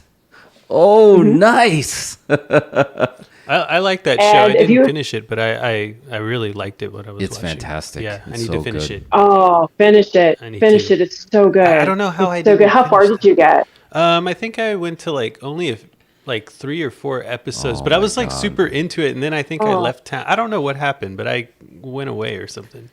But I was into it. Yeah, you got to go back. There's so much. Talk about getting a Road Warrior pop, and then they just start again, Star Wars is so iconic. You got, may the Force be with you, and this is the way. But when that crowd, when he came out and they started chanting "One way out, one way out," and we're not going to spoil it for you, but when you see that one way out part and you start chanting, I remember the pop when that scene happened, and oh man. There's a jailbreak scene. I'm going to just put it that way. Right on. And when that happens, it changes everything. And he made himself Star Wars royalty right there. Wow. He did. And at Celebration, a bunch of fans recreated the jailbreak scene. They came in the jumpsuits and everything. Did you see that? Yeah, when he came out and Diego Luna, they had him. They walked through and they were chanting "No Way Out." Oh, that's so good. Oh my gosh. Yeah. What's cool about that too is there's everything that feels very Star Warsy, and which is great. I got no heat with that, but somehow they managed to find that magic that came from Rogue One, that you can trick somebody and say you just got pranked, you just watched a Star Wars show, because they may not know it. Just you may see a droid here or an alien there, but the Andor story could be anything, right? That just happens to be taking place in that Star Wars universe, and it's great. And Andy's, I was very psyched to see that crowd being very welcoming to him like that. That was a very cool moment. Super cool. Well, Mexico has such a big fan base. It's a huge country. I think they were super pumped on Diego Luna getting in there. Yeah, absolutely. It's cool. Oh yeah, Diego knocked it out of the park. He did. He's a badass. And hearing everybody, he is, and just hearing everybody on the panels. It was great. The camaraderie, just how genuinely humble the cast is, all of the cast. It was really cool to listen to it. So I think you can catch the replay on YouTube. So if you get a chance, check out the panel. their panel was fun. Their panel was really good. Nice. I like that one a lot. Yeah. And Mario, I know like for some of the Star Wars shows that sometimes they feel like too Star Warsy for you, but I gotta say that Andor probably was your favorite show, right? Of like of that universe. I have not seen Andor. No, I have not watched it. No. So I'm gonna put Remo Williams Begins and Andor of like why haven't how many episodes? I gotta finish it. This one's a bigger episode, right, Amanda? There's like 12. Well, there's 12, but they're good. Like I feel like it's a Star Wars show that's made for adults. Yes. Versus having the kid element. Like it felt very, Knives Out. You get a little bit of the spy thriller, the suspense. It's edgier, it's darker. The storytelling is beautiful. It's honestly, out of all of the live shows that came out this year, probably my favorite so far. Mando is getting there, but I feel like even Andor took it from a storytelling perspective. And I love that the seasons, they break into three sections in the seasons where you have the heist section, a jailbreak section, and the Jason Bourne spy thriller section all crammed into there. That's how it feels. That whole series was laid out, and it was great. It really was. So that season, I did get to see the grainy version of season 2, the season 2 trailer. It's the only one I did catch before they pulled it. But yeah, you guys, I would honestly even say that for you two, you probably need to watch that first order, like right out of the gate, like out of everything. Yeah. Because I think that's going to be the one that you guys are going to dig the most. Cool. Yeah, I need to restart that one. It's excellent. So there was that trailer, and then they released the trailer for Visions, of course, which comes out May 4th, the second volume. I haven't looked at the list yet of the studio names. I know that one of them is the one who does Wallace and Gromit. Oh. What is Visions? Kind of, and like Shaun the Sheep. So Visions, when it came out, has it been 2 years? I think it's been 2 years, maybe. 2 years, yep. It's been about 2 years. So it's a series of animated Star Wars shorts. They're not necessarily related to, the main Skywalker saga. They cover, some of them are original stories. Some of them, kind of maybe dance around some of the Skywalker stuff. Some of it's Old Republic. But it's just a collection of shorts and of different anime styles that at the time, the first Visions came out, I want to say, was primarily a lot of Japanese studios who did it, a lot of prominent. The studio that did Samurai Champloo did a short called The Ronin. Ronin was fantastic. Excellent. That was so it's my favorite. So good. My favorite.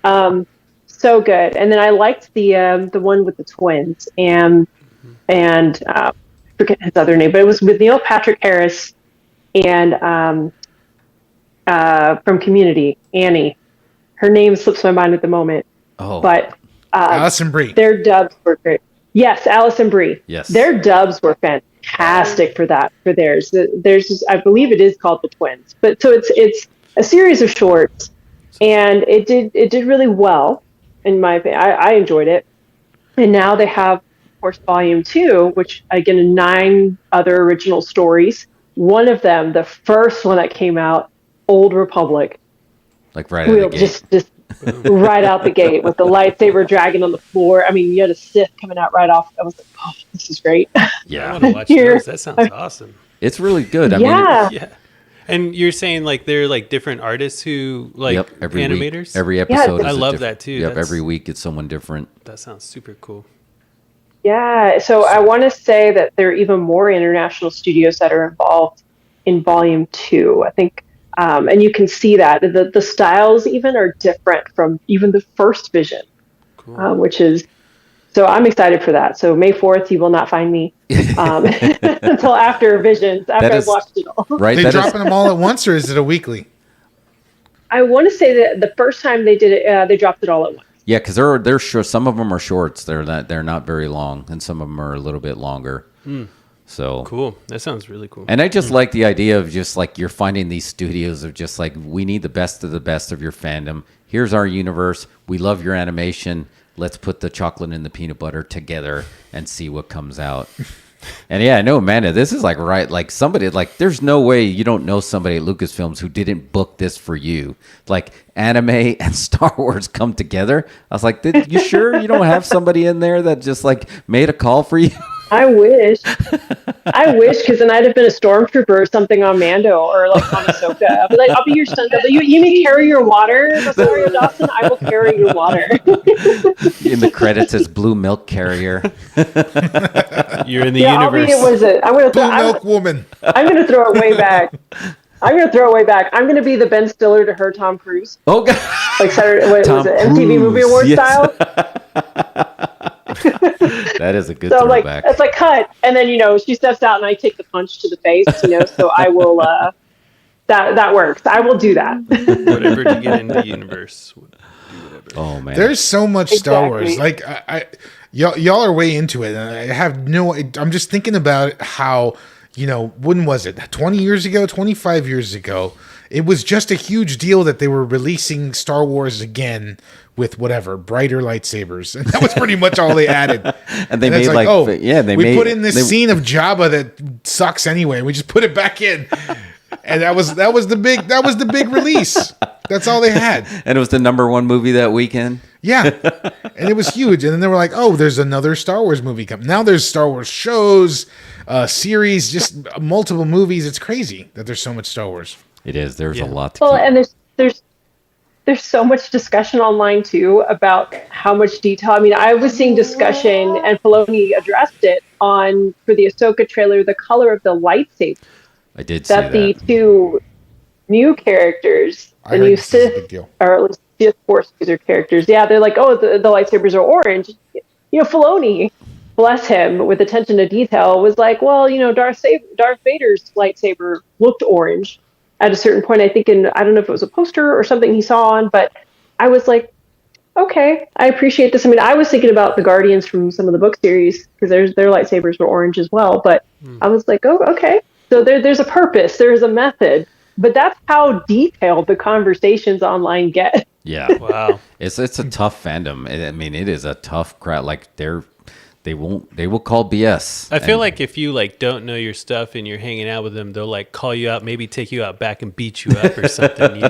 Not to the fans, but maybe some of the filmmakers. Yeah, it's got to be a tough writer. They'll do it right. They kidnap them or something. They're like, you better do this the way it should be done. They're like, hey, no ideas out there. No, I'm not giving anyone any ideas. Do not harm your favorite filmmakers. Yes, give them a chance. Do not encourage that on this show. They're trying their best. This is not the way, guys. This is not the way. Not the way. You just have somebody. This is not bad the way. Baby. Yeah. Not bad the way. baby. No squeezy. No squeezy. No squeezy. As they're strangling a writer. No squeezy his neck. Oh man. Oh. But yeah, you gotta appreciate the passion. You do. And speaking of the passion, I feel like the fans brought this back, but we're getting a second season of Tales of the Jedi. Yes. Which was another collection. Have y'all seen, Jeff? I'm pretty sure you have. Oh, because you and I are pretty hardcore. Yeah. But have you guys seen Tales of the Jedi? Have not. No. No, what is Tales of the Jedi? So it's another collection of animated stories, but they are Filoni driven. So it is, if you're a fan of the Clone Wars, Rebels, you're going to like these stories. It's a set of original stories. One of them is focused on, baby Ahsoka and kind of the origins. Yes, we got baby Ahsoka. It was fantastic. She's super cute. And just, kind of her origins. Then you had a couple of early Count Dooku, like pre-Count Dooku, Darth Tyrannus stories. Another Ahsoka. So I know two are Ahsoka, two are Dooku. I know I'm missing another. Was it Which the ones? Qui-Gon Those are the ones one? I love. Qui-Gon. So he was in one of the Dooku ones. Yeah, one of them was a Mace Windu. One of them, Mace Windu was the other one. So maybe there were three. I feel like it was very Count Dooku heavy, and it was really good. Oh, so good. So good. So good. I guess know I'm missing the at least closest one, way but we could to compare this to, if this was like DVD deleted scenes from a lot of the movies that are associated with it, so it actually starts to fill in. What Filoni's great at doing is just filling in these backstories. So you get a lot of backstory. Like, you actually get to find out a little bit of why Count Dooku's had that enough is enough moment with the Jedi. And you never really had that before, right? You just went from, he shows up in the Attack of the Clones, he's like, I'm a heel. You didn't really get that. Well, and we get Yaddle. That's right. We get Yaddle in this series too. Yaddle. So Grogu's baby mama or yes, mama? maybe. Yeah, that could be Yoda's baby mama. That's the Baby Yoda's baby mama. Baby Grogu's Yoda baby mom. mama. That's a shirt. Baby Yoda baby model, and you just have Yaddle. That's a shirt. I need to know like the order to watch all of these. Can you find that on YouTube? Just to be like, how do you the order of all the Star Wars ever out? I need to watch. I'm positive there's a video that'll explain it all to you, and also be super condescending to you at the same time. Or you can just, I can get you something, Jesse. Jeff and I can get you. Hook me up with that. We'll get you a watching order. We'll get you a watching order. I need that. From Mario. We still need that Mario machete cut of Star Wars. We're still working through it. We're still massaging it. I'm like, I need to see that ASAP when it comes out. That's right. Is that all the TV show announcements, or is there more? No, there's more. Oh wow! But wait, there's more. I think that actually just one more. I think that I have, and Jeff, maybe you have one or two more. But Bad Batch. Yes, that was. We had the season. Oh, you guys, if y'all haven't watched Bad Batch this season, it ties beautifully into some aspects of Mando. Really does a great job of explaining the transition from the clones to the Stormtrooper army and how that ties into even the new trilogy a little bit. It's very low-key good. Very low-key good. The first season does a little bit more of here's the Bad Batch and here's you getting to know them, and they've got some great cameos again that I won't spoil. Okay. But then this season has really progressed. Yeah, so first season's character build, so hang in there. Because sometimes it's kind of like Filoni when you're watching the Clone Wars, and he kind of takes a bit to get there. He does. It has a purpose. Cool. It has a purpose. You build an emotional connection with these characters that hits you in the gut at the end of this season. Big one. Yeah, big time. I was not ready. No, I wasn't prepared. I had no spoilers on that, and I was just like, none. What? Gets heavy. I was like, what do you mean? What just? I didn't need this right now, guys. Yeah. I didn't need this right now. Too much happening. Emotional. If you don't think adults can cry in cartoons, you're wrong. You are so wrong. You're like, oh no. Yeah. Damn. And there were some great throwbacks to even the Clone Wars. Kind of some of the Easter eggs there were great. In the third and final season going forward, there's not a whole lot that's out yet, but from what I understand, we're going to see Fennec in this. Yeah. And also, if you've watched Rebels, Wolf. He was one of the clones in Rebels. Oh yes, he was one of the big ones. The one with the cut in his eye, with the kind of the scar over his eye. For Rebels, we'll see him in Bad Batch as well. Awesome. So, and I think we're going to get some. And we started. I think we had mentions of Palpatine, but Palpatine somehow the Emperor will be in that 3 as well. But just to kind of give you guys like the real world scenario of what we're talking about with why Bad Batch is working right now. So just say like with modern day technology, you have the ability to create all these soldiers like in a lab, right? And now you have all these clones, right? What do you do with all these now that they're human beings and the war is over and now you have all these soldiers? What do you do with them?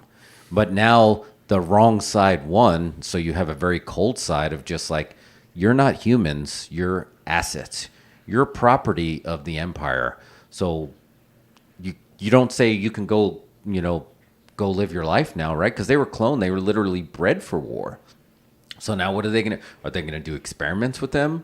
Are they going to just toss them, you just eliminate them because now they're turned into mouths to feed? Or on the other side of it now, but the clones, all they know is war. And they don't even really know anything else beyond that. So now they kind of have to discover who they are as humans, right? Even though they're clones, but they're still human beings. And so you're watching it from both sides of the fence, what the government's trying to figure out what to do with all these clones. And now the clones are like, who am I now that I'm a soldier who doesn't have a war? What do we do here? Well, and on top of that, everyone's blaming you for the death of the Jedi. You've wiped out probably the main protective force that people have come to know in the galaxy. So you turned on your masters, you turned on your generals, your leaders, and you're saying, oh, hey, no, there was this chip in my head, or this, Right. I was forced to do it. It wasn't my choice. Do people believe that, though? Yeah. You got that suspicion on you now. Oh man, and it's tough, and that's Got another a target on you. Yeah, and that's the other great Star Wars line. I put that up there as "Good soldiers follow orders." That's like the thing that they go through, and it's powerful, man. That's heavy. It's animated, but it's like super powerful because Filoni is, he sat at the learning tree, right? Like Dusty Rhodes created a lot of great wrestlers when he was at NXT.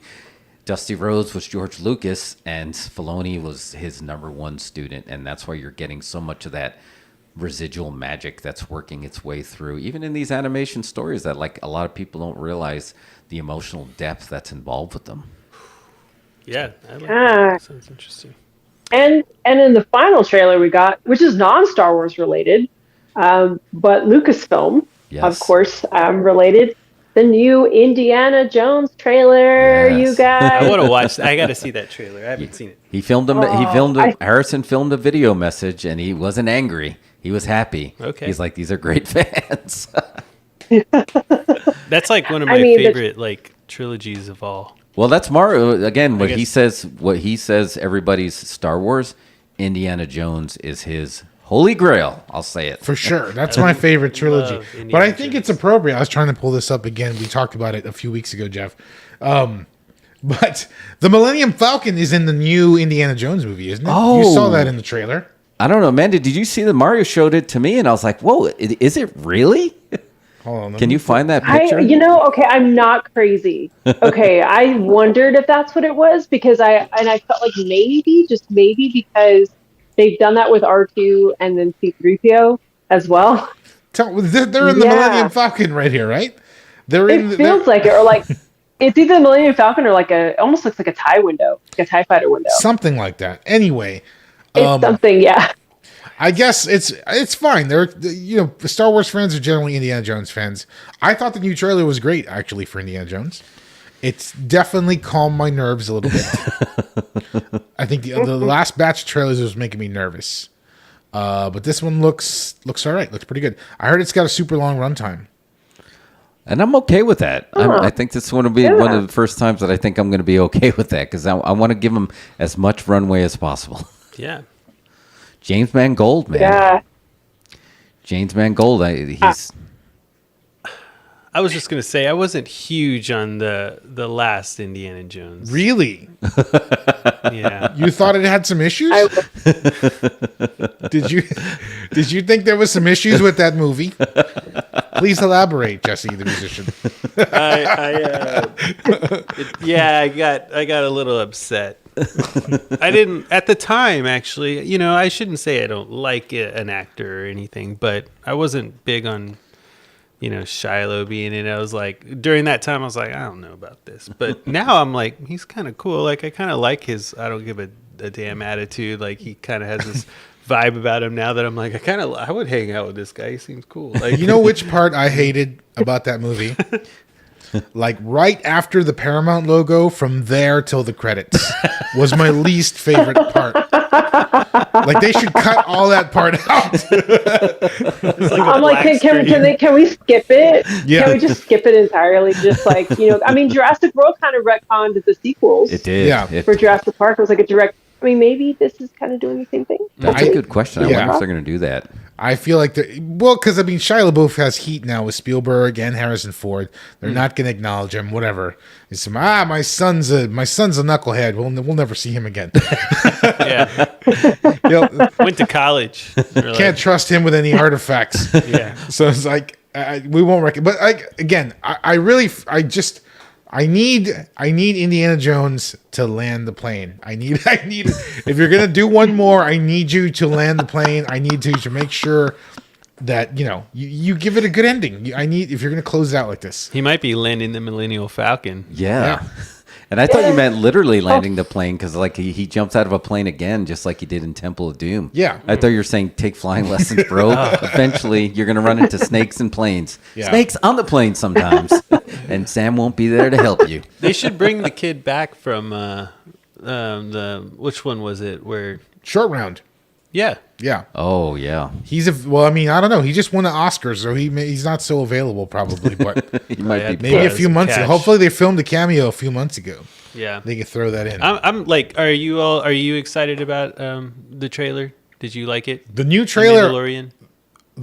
Oh yeah, I was excited. To me, it finally feels like an indie film, like an actual. It has the same vibe as the first movies, and I didn't care for the last one either. It didn't feel like an Indiana Jones movie. It made me depressed. I was like, maybe we should stop. This is terrible. Yeah, maybe we should just. And then this trailer came out, and I'm like, first of all, you got Mads Mikkelsen. Okay. Yeah. As a villain. Great casting. Great casting. Oh yeah, I love him. Like I mean, obviously for Star Wars fans, we know him as Galen Erso, but I mean, he was great in Hannibal. Yeah. So Perfect you have casting. Mads. Cool. Oh yeah. They thought He's this. great, one he's out. great in everything. I love that guy. They thought this one out. He's low key one of the They best did. actors of our time. He's so good. Mikkelsen is like an older Geralt Oh, that would be for the good. Witcher. Yeah. And I was like, why didn't we go that direction? Why didn't we go that direction? I feel bad for Liam Hemsworth. He's going to get mad heat as he goes on with that role. Yeah, and it's so unfair. No one's going to forgive him for breaking Miley's heart. Oh yeah, he has heat for that too. No. They're never going to get over it. They're not going to give him a chance. So I don't know. That's Well, He's and done. you go from Henry Cavill to Liam. Yeah. For me, I'm like, I Thor's like brother. the games. Yeah, Thor's I was little like, we couldn't brother. get Chris. Thor's little brother. We couldn't Yeah. get Chris. It's like Bowfinger yeah. when it's like Kit Ramsey's brother. Or even more, or even the deeper cut, the Frank Stallone. It's like, did you really book Frank Stallone to replace Sylvester? It's like, come on, bro. It's not working. Oh, yeah, man. just Henry Cavill's voice alone in The Witcher is going to be so hard to replicate. Just that slow cadence. Yeah, man, what happened to him? That's a whole nother show. Like, what's happening? That's a whole other show. He's losing But everything. you know who could have done it? Maybe Mads. Yeah, That's all. Yeah, good call. Just book it in the future. That's how. Exactly. That's how you massage. You're it. welcome, Netflix. You're welcome. There's another one for you. Right. So speaking of Mickelsons, right? We got, before we dive into the movies, we got confirmation of who Grand Admiral Thrawn is in Ahsoka. Right. There have been a lot. I think Benedict Cumberbatch was mentioned at one point. Yeah. Robert Downey Jr. Jason was in there. Yeah, Jason Isaac. Yep. Jason Isaacs as well. And, people have mentioned Lars too, but very, very hush hush. And then here he comes on the stage, and I was like, I knew it.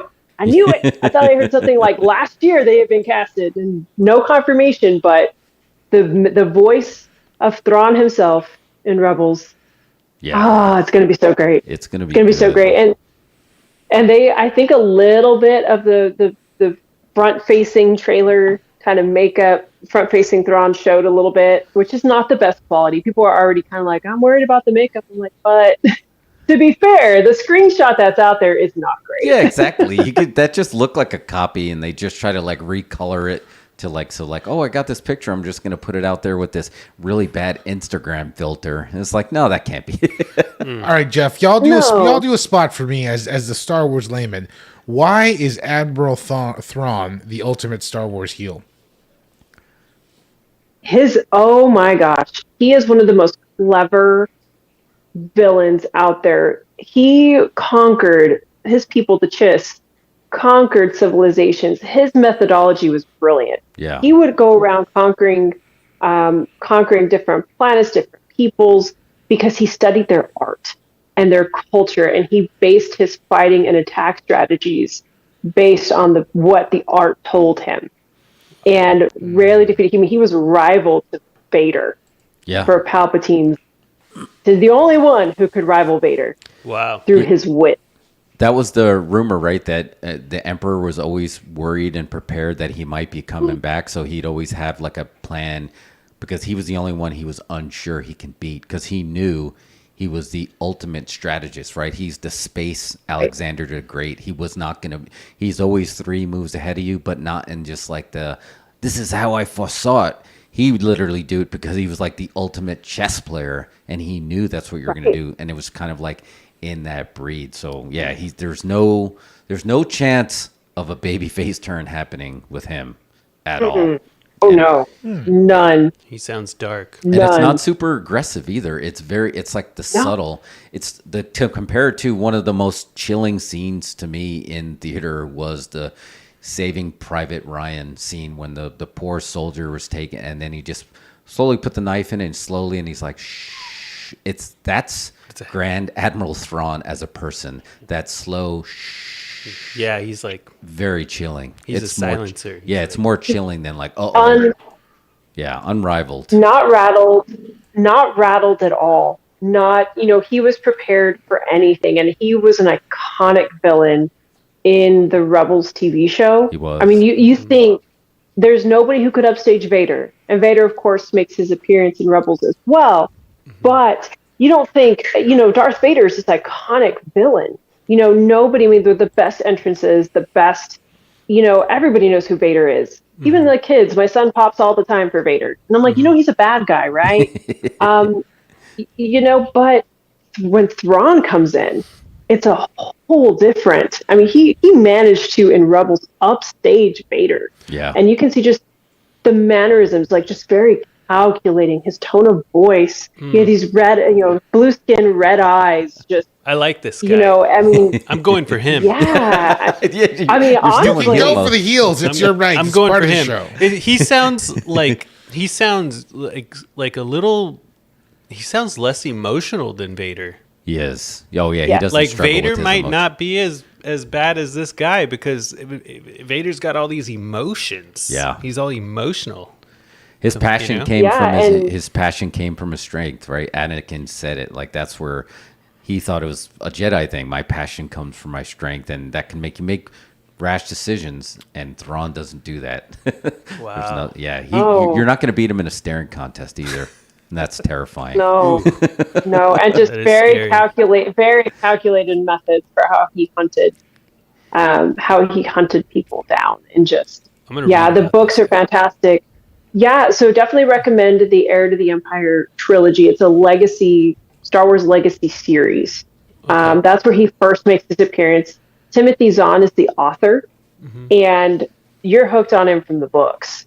And then just seeing him come to life in Rebels was great. And for me, when Ahsoka says in the trailer, well, Thrawn, Grand Admiral Thrawn's the heir to the Empire. She says something, but she references heir to the Empire. And I'm like, I geeked. And immediately reread my books. But there's a few. I think there's like 2 or 3 trilogies that Timothy Zahn has that explains like Thrawn's origins, a little bit about his people, but then Heir to the Empire is the main crux of the Thrawn story. Is that a series, or is that a? It is. It's a book series. It's a book series. Cool. Awesome. So he's going to be on Ahsoka, right? Is that where he's coming out? Yeah. So he is, and he was the main villain in the latter half of Star Wars Rebels. Yep. Okay. Cool. And the Heir to the Empire, that book is enough that could literally just be its own trilogy. Like I don't know how they're going to squeeze it all into, because there's a lot to cover. There's no way he's just going to be one and done. So it's going to have to take years of storytelling. And Amanda, correct me if I'm wrong. It made me nervous, And let's just jump into the films, right? Let's just do that now. So that first, we'll talk about this one first, is the Filoni film, which is going to tie together that Mandoverse. But the wording really scared me because Kathleen Kennedy said this is going to be the Dave Filoni movie, which got the pop. But it said it's going to be the culmination of all the stories that are happening on all the series right now, which scared me in a way of just like, wait, it made it seem like all this stuff was coming to an end in the film. Did you take it that way?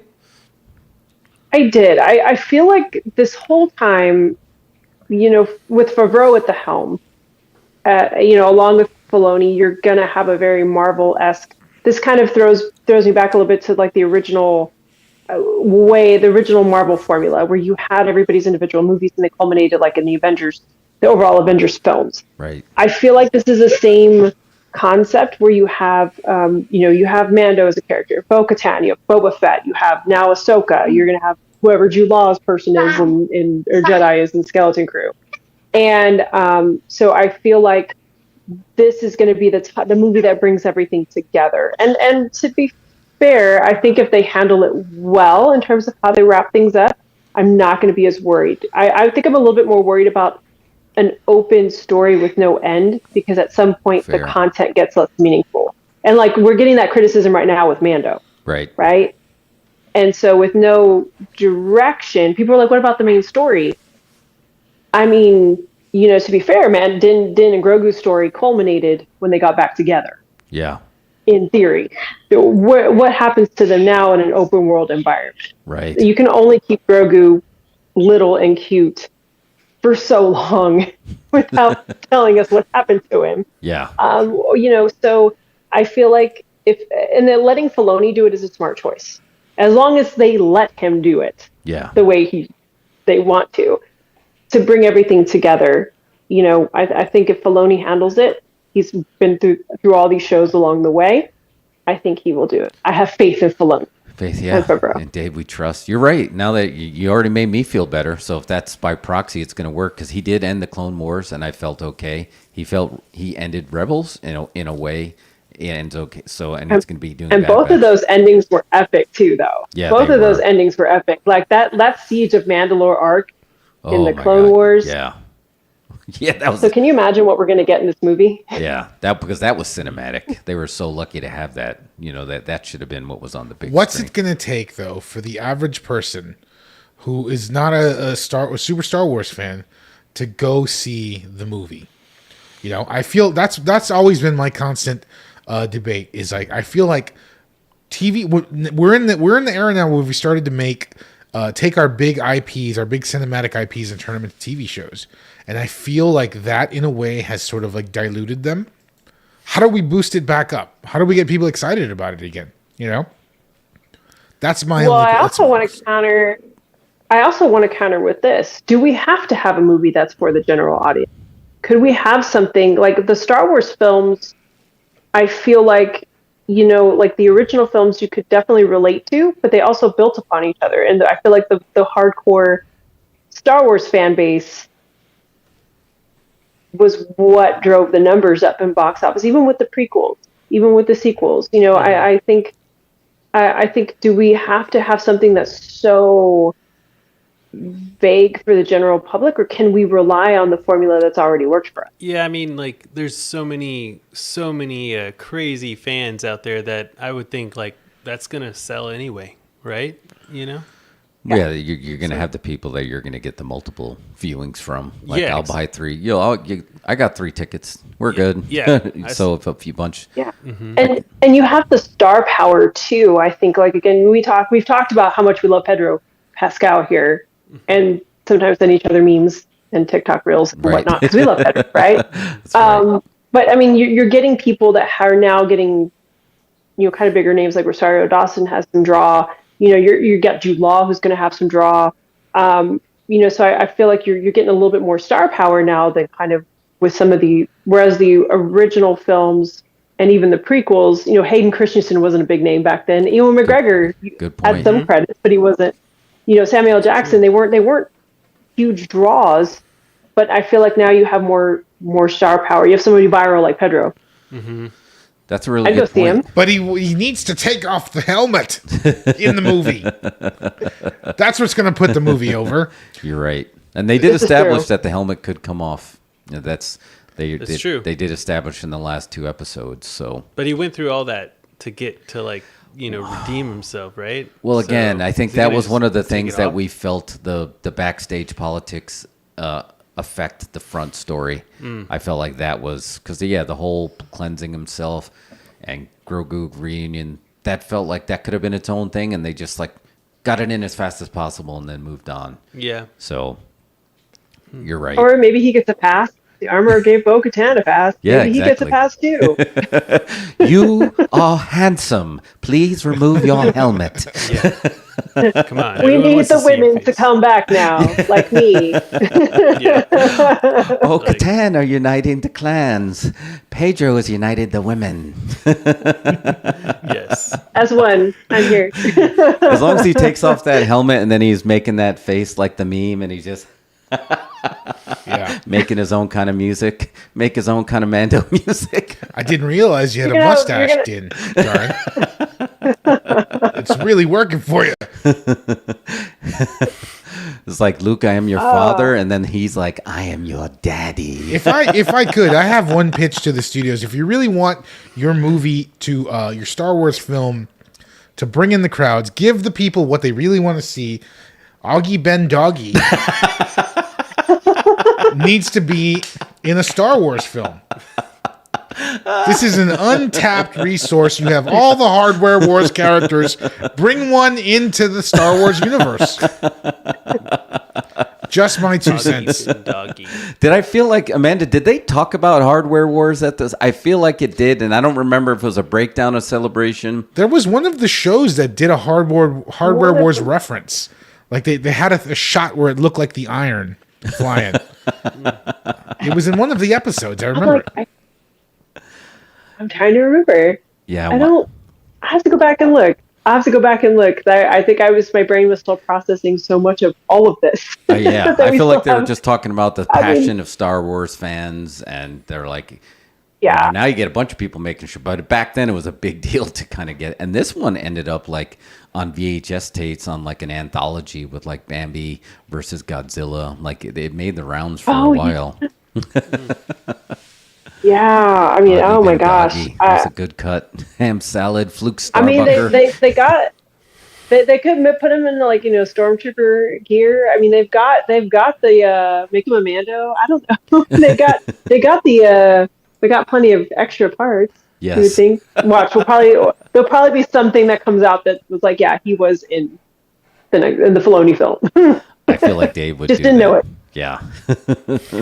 He would. But I agree with you, though. That's a lot of star power that most Star Wars films have never had. Even the sequel trilogies, they didn't really book, like, everybody was up-and-comers. Now you're literally going to have stars that are already established, and that's just who we know they're going to book. We don't even know where the story's going on who else is going to be that way. So, but Mario, and this is going to put your theory to the test for sure, right? You said you can take a film and bring it back to a series. Now, how do you get that series back into movie theaters? This is going to be the biggest test with the biggest brand to do it. I think their big chess piece is Ahsoka. I think Ahsoka is strong. I think that Rosario Dawson is already a star, pre being cast in this. I think that they can take her and elevate her into a film. You know? And she can pull the series up back to the cinematic quality. I agree. In my opinion. And again, and depending on if they, yeah, right. Well, I think having Lars Mikkelsen also doesn't hurt too. Yes. So I mean, you have if they keep Thrawn as the main villain, which I'm assuming he's going to be like the Thanos of this. Oh, he has to. Multiverse. Don't you think they need to sort of like protect Thrawn a little bit and not release too much of him? Like almost tease him a little and let him really go, full bore in one of the films? Potentially. I mean, but to be fair, he came out in Rebels pretty much like every week he was on, or every episode that he from probably about mid-season. I think he showed up in end of season 2, and I think he was on for like 2 seasons as the main villain, and still was cool. But it depends on, I think, who you have around Thrawn too. Right. If there are other, like little, like, other villains to fight, like little, like the lower level bosses, before Thrawn. I feel like if you have a solid cast of villains, Inquisitors, we could see more of them. Inquisitors pop back can up. come back. Yeah, you can finish that off. Because I would say like Moff Gideon is a little bit like the lower tier villain compared to Thrawn, but I have a feeling that Thrawn is going to take him out. That's just some of the wording I was getting. I felt like they're not going to be like, I bow to you. I think he's going to squash him. Just as a just to show that power too. Yeah. Like show he's power. screeching like a bug, and And he's like, well, if you seem like the kind of guy that would turn on me, so I'm just going to eliminate you right now. Yeah. So I have a feeling that's what's going to happen there. But I do agree, a second tier villain. Like, remember, Thanos had, the other children of Thanos. Like, Thanos didn't have to do his fighting. Right. So I think that's what's going to accomplish what you're talking about, Mario. Like, let the children of Thrawn take care of them before you actually show him go all out, for sure. And make his like people super badasses, but set him up for like exactly the big show. But this is going to be the closest that we've gotten to having George Lucas back in the theaters, right? Because if it's Filoni running it, it's George running it. He made a joke, but he wasn't joking when he said, "Oh, George still calls me and gives me notes." I was like, and everyone kind of looked like, wait, is he kidding? I don't think he was kidding. I don't think so either. No, can you imagine? He's still giving you notes. So this is the closest you're going to get, even more so than any of the sequel trilogy of a George Lucas film in there. And I think that might be enough to kind of push that into. And I think elevate it. I think George Lucas is a better idea man than a director. I feel like he needs someone to be a conduit for his ideas. All his best stuff is directed by somebody else, in my opinion. Yeah. So I think if Filoni's his guy, he better lean into that and let Filoni execute his ideas, so he can get his signature back on this stuff. Because I think his signature is legitimacy. Yeah. And it needs it. It needs that to be in there. And it was unfortunate how the prequel trilogy got sort of like maligned initially, and now everybody thinks it's cool, But we forgot about George Lucas. Like, he did it all, Yeah. Before the Mouse House, it was just George Lucas. Right. All by himself, he did it all. man. Yeah, you're right. He was trying to farm out his work. He always didn't want to direct it. And I think Spielberg was the one that talked him into directing all the prequels. Bad idea, Spielberg. It's like, directing is so easy, George. Yeah, Steven Spielberg telling you directing is easy. No, it's difficult. Yeah. It takes a lot of skill and talent. You can't just go out there and yell action and the movie makes itself. But I mean, literally, like everything George Lucas came up with, idea-wise, he was great, Yeah. And Empire Strikes Back, directed by, who was it? Erwin Kushner. Yeah. Who also directed RoboCop 2, which was unrelated, but but it just goes to show that he can raise the bar. Yeah.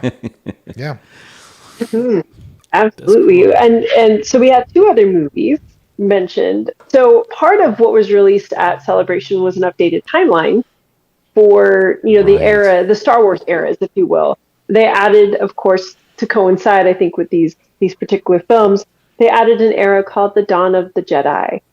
And that's going to be exciting because one of the movies announced is of course, Dawn of the Jedi by James Mangold. Right. It's supposed to be directing it. So, cool. The way he's described it so far is going to be like a Ben-Hur. Dawn of the Jedi? Dawn of the Jedi. Dawn of the Jedi.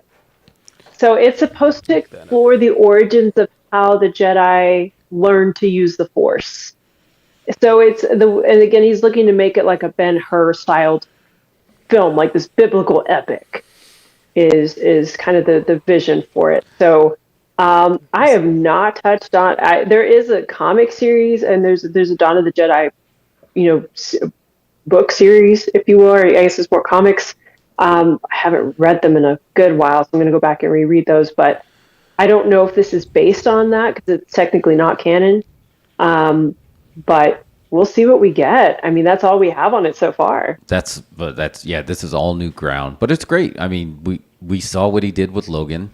They must be very confident of what he did with Dial of Destiny with Indiana Jones. If they're premiering it at Cannes, they've got to be very confident. Yeah. Because the French audience will spit on the floor and walk out. Yeah, don't you? Isn't that where you had to like sneak out the window if your film does so bad? Yeah, if you saw that episode of Entourage where they were like chased out. Yeah.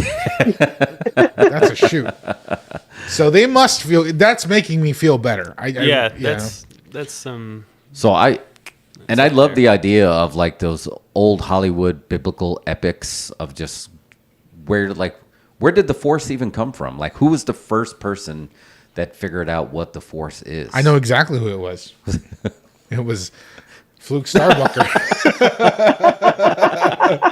This was the first person to use the Force. It's documented.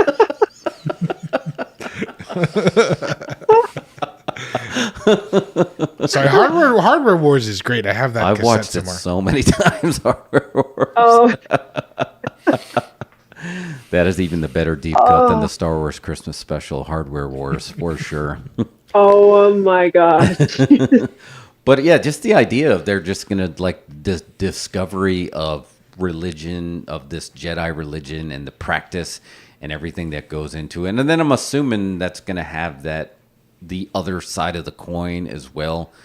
But it's great that it's a lot of ripe territory to tell like these big, broader stories of like the birth of the Force. Because I know George wanted to get into it in his sequel trilogy. Remember, we talked about this a little bit, where he's going to get into the midichlorians and get a little bit deeper. So maybe this is going to start to touch on where that even come from. The whole closer what we do every day, like why are we here kind of things. And you're going to get the Star Wars version of Why Are We Here? Wow. With James Mangold. And when's that supposed to come out? They haven't. I didn't see a time frame It's for very it. vague right now. Yeah, It's very vague. very vague. Just Yeah. keeping It's very everybody. vague. Well, the rumor was, and Amanda, I don't know if you heard this too, where, Iger was doing some Disney cuts, and he's like, remember, Star Wars is a film property. You need to focus on the films just as much as the shows. By the way, if you don't have a film come out, you're going to be fired. Like, that was the rumor of the ultimatum she I've heard got. that. Yeah, so... I've heard that. And I mean, she's given us 3. So. She did, yeah. She's just like, oh, yeah, no, we got this whole timeline built out. Here it is. And we got these 3 films, and those were the 2. Well, we still have the Taika Waititi Right. film, too. And that's, again, That's not been... no one said anything disclosed about yet. that, right? No, That's still happening? not at Celebration. I know that's still happening, and then there was also a tease that the Lando Calrissian show is not quite dead, guys. I know there was Man, they need it. speculation that was not going to happen because of Donald Glover's kind of his schedule and whatnot, and they just couldn't make things work. But that has come out that it's not quite that's still on the table. Thank goodness. I definitely want to see that again. Again, Solo was a victim of bad timing, but you need to see Donald Glover. We need to see more Lando. Lando is a beast. It still stands the test of time. Billy D was there and he got a Road Warrior pop. And why was he even there? Do you know? Was he just there just to? Because I'm Billy D. I think they bring in people. I think that maybe even if they're not in a current project, I think that it's usually they bring back, I think, as many Star Wars people as they can. I mean, they had Ian McDiarmid there, and as far as we know, no Palpatine yet. No. In any existing major projects. I mean, obviously he's been teased, but no direct, visual. So I think they bring in everybody that's such a beloved part of the Star Wars universe. And Billy, of course, still lends his voice out as Lando in the animated projects and whatnot too. So Yeah. But yeah, I'm excited to just go into a new era of Star Wars that we haven't explored yet in the films or in the TV shows or anything. I mean, there's so much rich content with the history. I mean, I'm hoping we'll dive into the Old Republic at some point, High Republic. The High Republic books have been excellent, by the way. So I feel like we're getting this. And people have said, okay, it's too Skywalker based. So it's nice to have and be like, guess what? There's more we can look at here. Mm-hmm. So I'm excited. Yeah, and I think we're finally hitting that moment where there's not as much Skywalker based content, and we are exploring. It's a big universe. Yeah, are we though? Given the third film. Yes. Oh, yes. I forgot about that Skywalker with an asterisk. Yes. So another addition to the timeline that was released was post Rise of Skywalker era.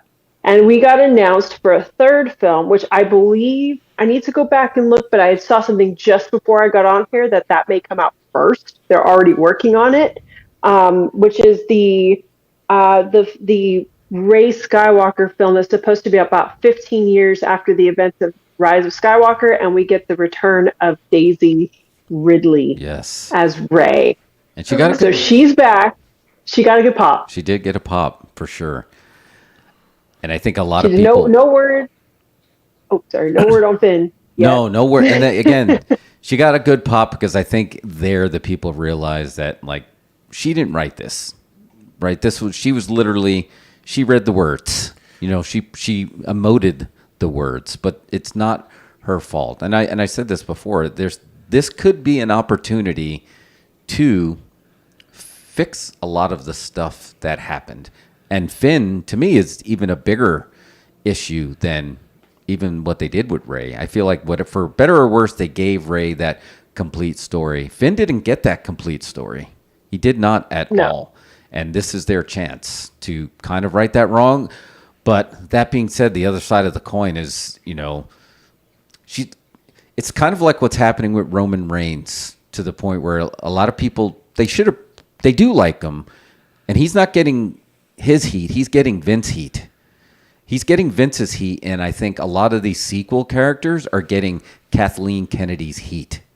And somehow she needs to like get away from it the same way Vince needs to get away from his own creation, because I think a lot of people are going to be like, no, like just on anything sequel related, because it's associated with her.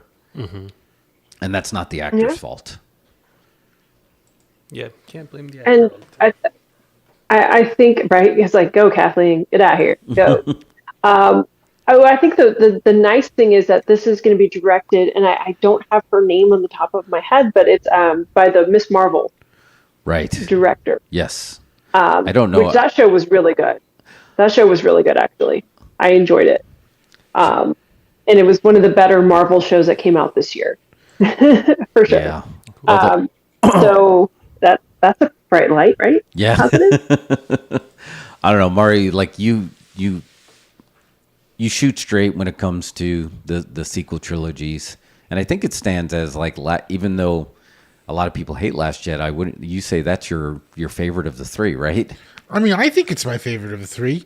I understand the issues people have with it, and I have issues with it as well. But I felt like part one, The Force Awakens, they were doing Star Wars again. I think everybody, feels that way. Rise of Skywalker was hot garbage. I mean, it was a huge mess. It was like when you go to one of those restaurants where they cook in a clay pot and just pour it all on the table. It's just a big, huge mess of stuff. And it's like, what? I don't understand how to even consume this. I think, what is The Last Jedi had ideas that it was trying to get across. It was trying to do something different. I don't have major heat with that one. I don't understand why I got so much heat. Yeah, it all got messed up. Disney, Star Wars, Kathleen Kennedy, they all overreacted to the internet, and they didn't let that whole thing bake. They pulled the pie out too early, and it was just a big sloppy mess. Yeah. Yeah, and changing directors in the middle didn't help either. It's like J.J. Abrams had his vision, then Rian Johnson had his vision, and then you go back to J.J. It's like, I felt like Rise of Skywalker tried to fix or, kind of, we're going to have to address everything Rian Johnson brought up, instead of being its own, okay, here's what Rian Johnson went with, let's see what we go from there. It was, let's counter what was said and just make it not garbage. Yeah. Whereas I'm like, pick one person and just stick with it.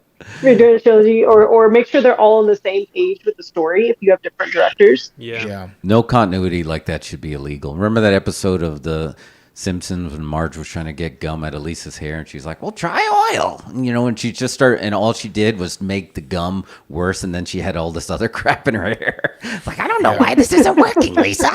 But I think it was a version of that. But Amanda, you nailed it. The whole problem is continuity. You need to have the voice tell the entire story, which was 3 movies. So that means you needed to have the same writer who was on set, like Mario, like you said, with George. Like he didn't direct Empire in Return, but he was there making sure the continuity was there. Yeah. Is it that hard to just have somebody there to just like, well, you can't do that because of that? Why is that a bad thing, to make sure that you have a continuity expert to make sure you don't lose these threads? WWE just hired a former Marvel exec for that fact exactly. because they just need somebody to keep track of the continuity, because there's fans out there that are keeping track. Yeah. And they will call you to the carpet if you all of a sudden try to just like, no, then don't worry, that didn't happen. Or don't worry, we'll fix that. No, you can't fix it. They'll call it out. I feel like maybe Disney wanted to maintain some kind of flexibility throughout the series of films so they could adjust to the response to the movies, maybe. But I think that ended up being a detriment, because I think their response to each previous movie is what sort of made everything go off the rails. Yeah. In my opinion. You're right. Oh, Mike's on. What's up, Mike? You said first was Mike, fan the industry. service based. Second was breaking that expectation. Then they were like, don't worry, that expectation isn't broken. See, we got old Palpatine. Say, do it, Palpatine. Do it. Nice. Do it nice.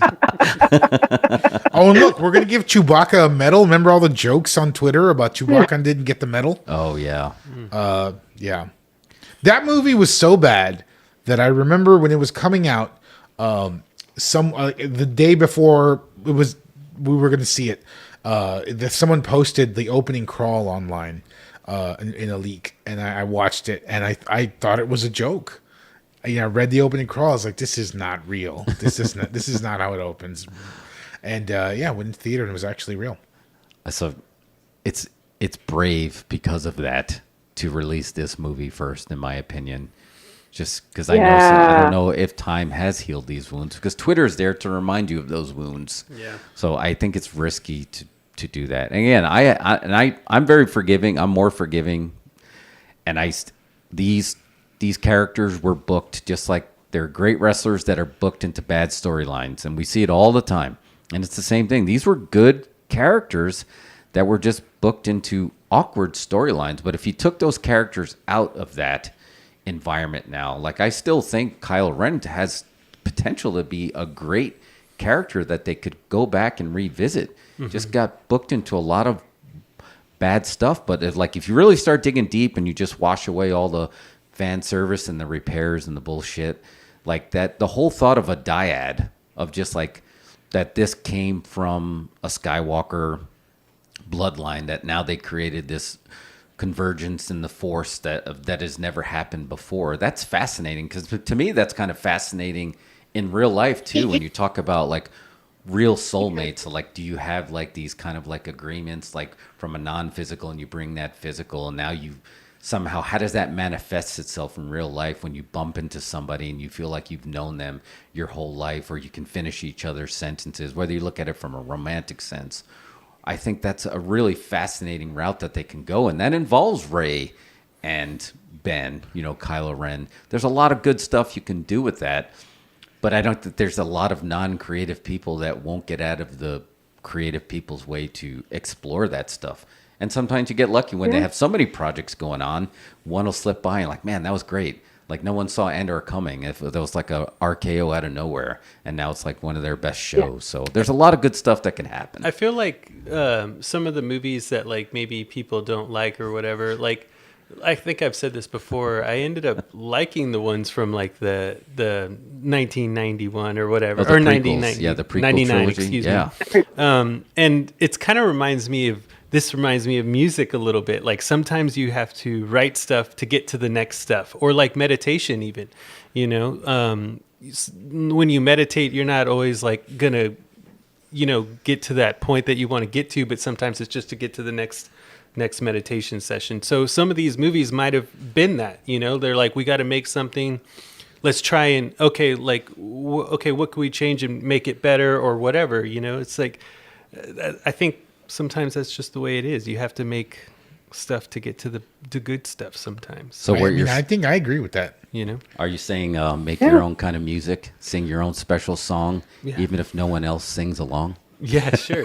Like musicians talk about that sometimes, like really good ones where they're like, oh yeah, I know that album isn't like my best album, but I'm trying to just like get to my next album or my next thing. But the same with films, like it's art, in the end. So it's kind of like you're not always going to hit a grand slam, you're just trying to be creative, let your juices like keep going. And like maybe some of these films that aren't so like satisfying to Star Wars fans or like the fanatics or just like the everyday people, it's like, well, those films helped create the great ideas that are coming out now, maybe that we're seeing, you know, and they're helping the juices like going, you know. So turn off your phones in the Star Wars writing room, get off Twitter, get off whatever, and just make something. Yeah, and let us just watch it and like it, you know, or dislike it. It's always a gamble. You can't play both sides of the chessboard. You've got to put yourself out there. It's a risk to make any kind of art, any kind of entertainment. People might not like it, and it's not your fault. You try. You took a swing, you know, but you have to be willing to try. Yeah. You have to be willing to put yourself out there and give people a chance to watch it, review it, and give their opinion, say this is good or it isn't. Yes. And without that, we just get... Go ahead. Oh, no, finish. I want to add to that, but yeah.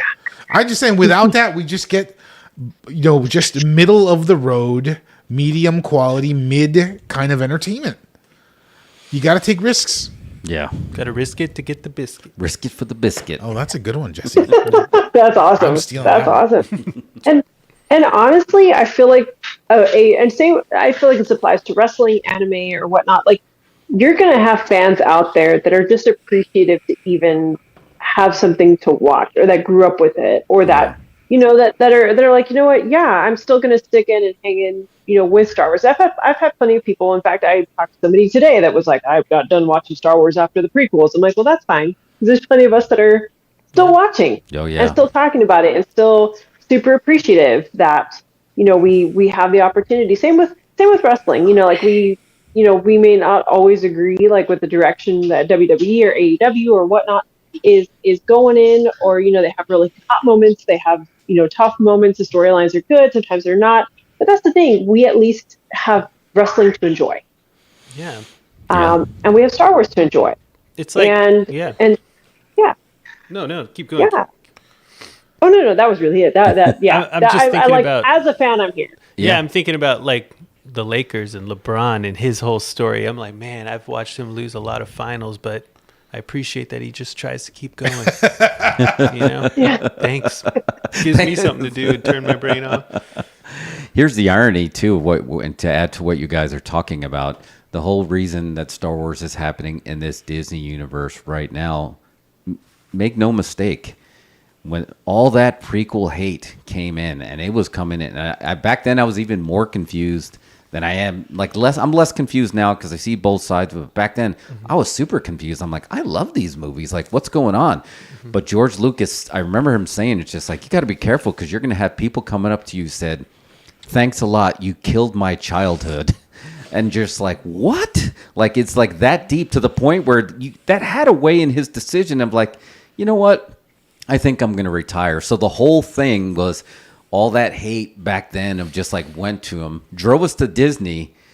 Now people are focusing their hate on that. And everyone's like, I wish George was back. And you know what was happening? They weren't living in the now. They weren't appreciating, like you guys are saying, living in the moment that, hey, you got something here. Yeah. Some of it, like he said it, there, you know, it's 100 floors of fright. They can't all be winners, right? So sometimes it's going to happen. Like it's not, but appreciate what you have because you never know. 30 years from now, like Mario and I will go on a Wednesday night randomly and we'll watch Miami Connection and the crowd will be freaking cheering over what people thought was garbage in 1987. So you don't know when it's going to affect somebody, right? Yeah. And I just keep thinking, I'm sorry, I keep thinking about music. I guess that's just how my brain works. Well, you are a musician, so it tracks. Yeah, I think about things like that. And like some of my favorite records, like when I first heard them, I like didn't even like them straight up. Like, you know, and then I'm thinking about like a show. I was listening to like John Frusciante talk to Rick Rubin on a podcast, and they were saying like John Frusciante, the Red Hot Chili Peppers guitarist, I personally like him more as a soloist. But anyways, he was saying like sometimes he just doesn't always play great shows. And I'm sure there's so many fans and all music fans that are like, oh, they didn't even play good tonight. And I'm like, yeah, but they flew from like London to like New York and had like one day off and then played for you. It's like, I'm sorry they didn't knock it out of the park, but they're like exhausted, you know?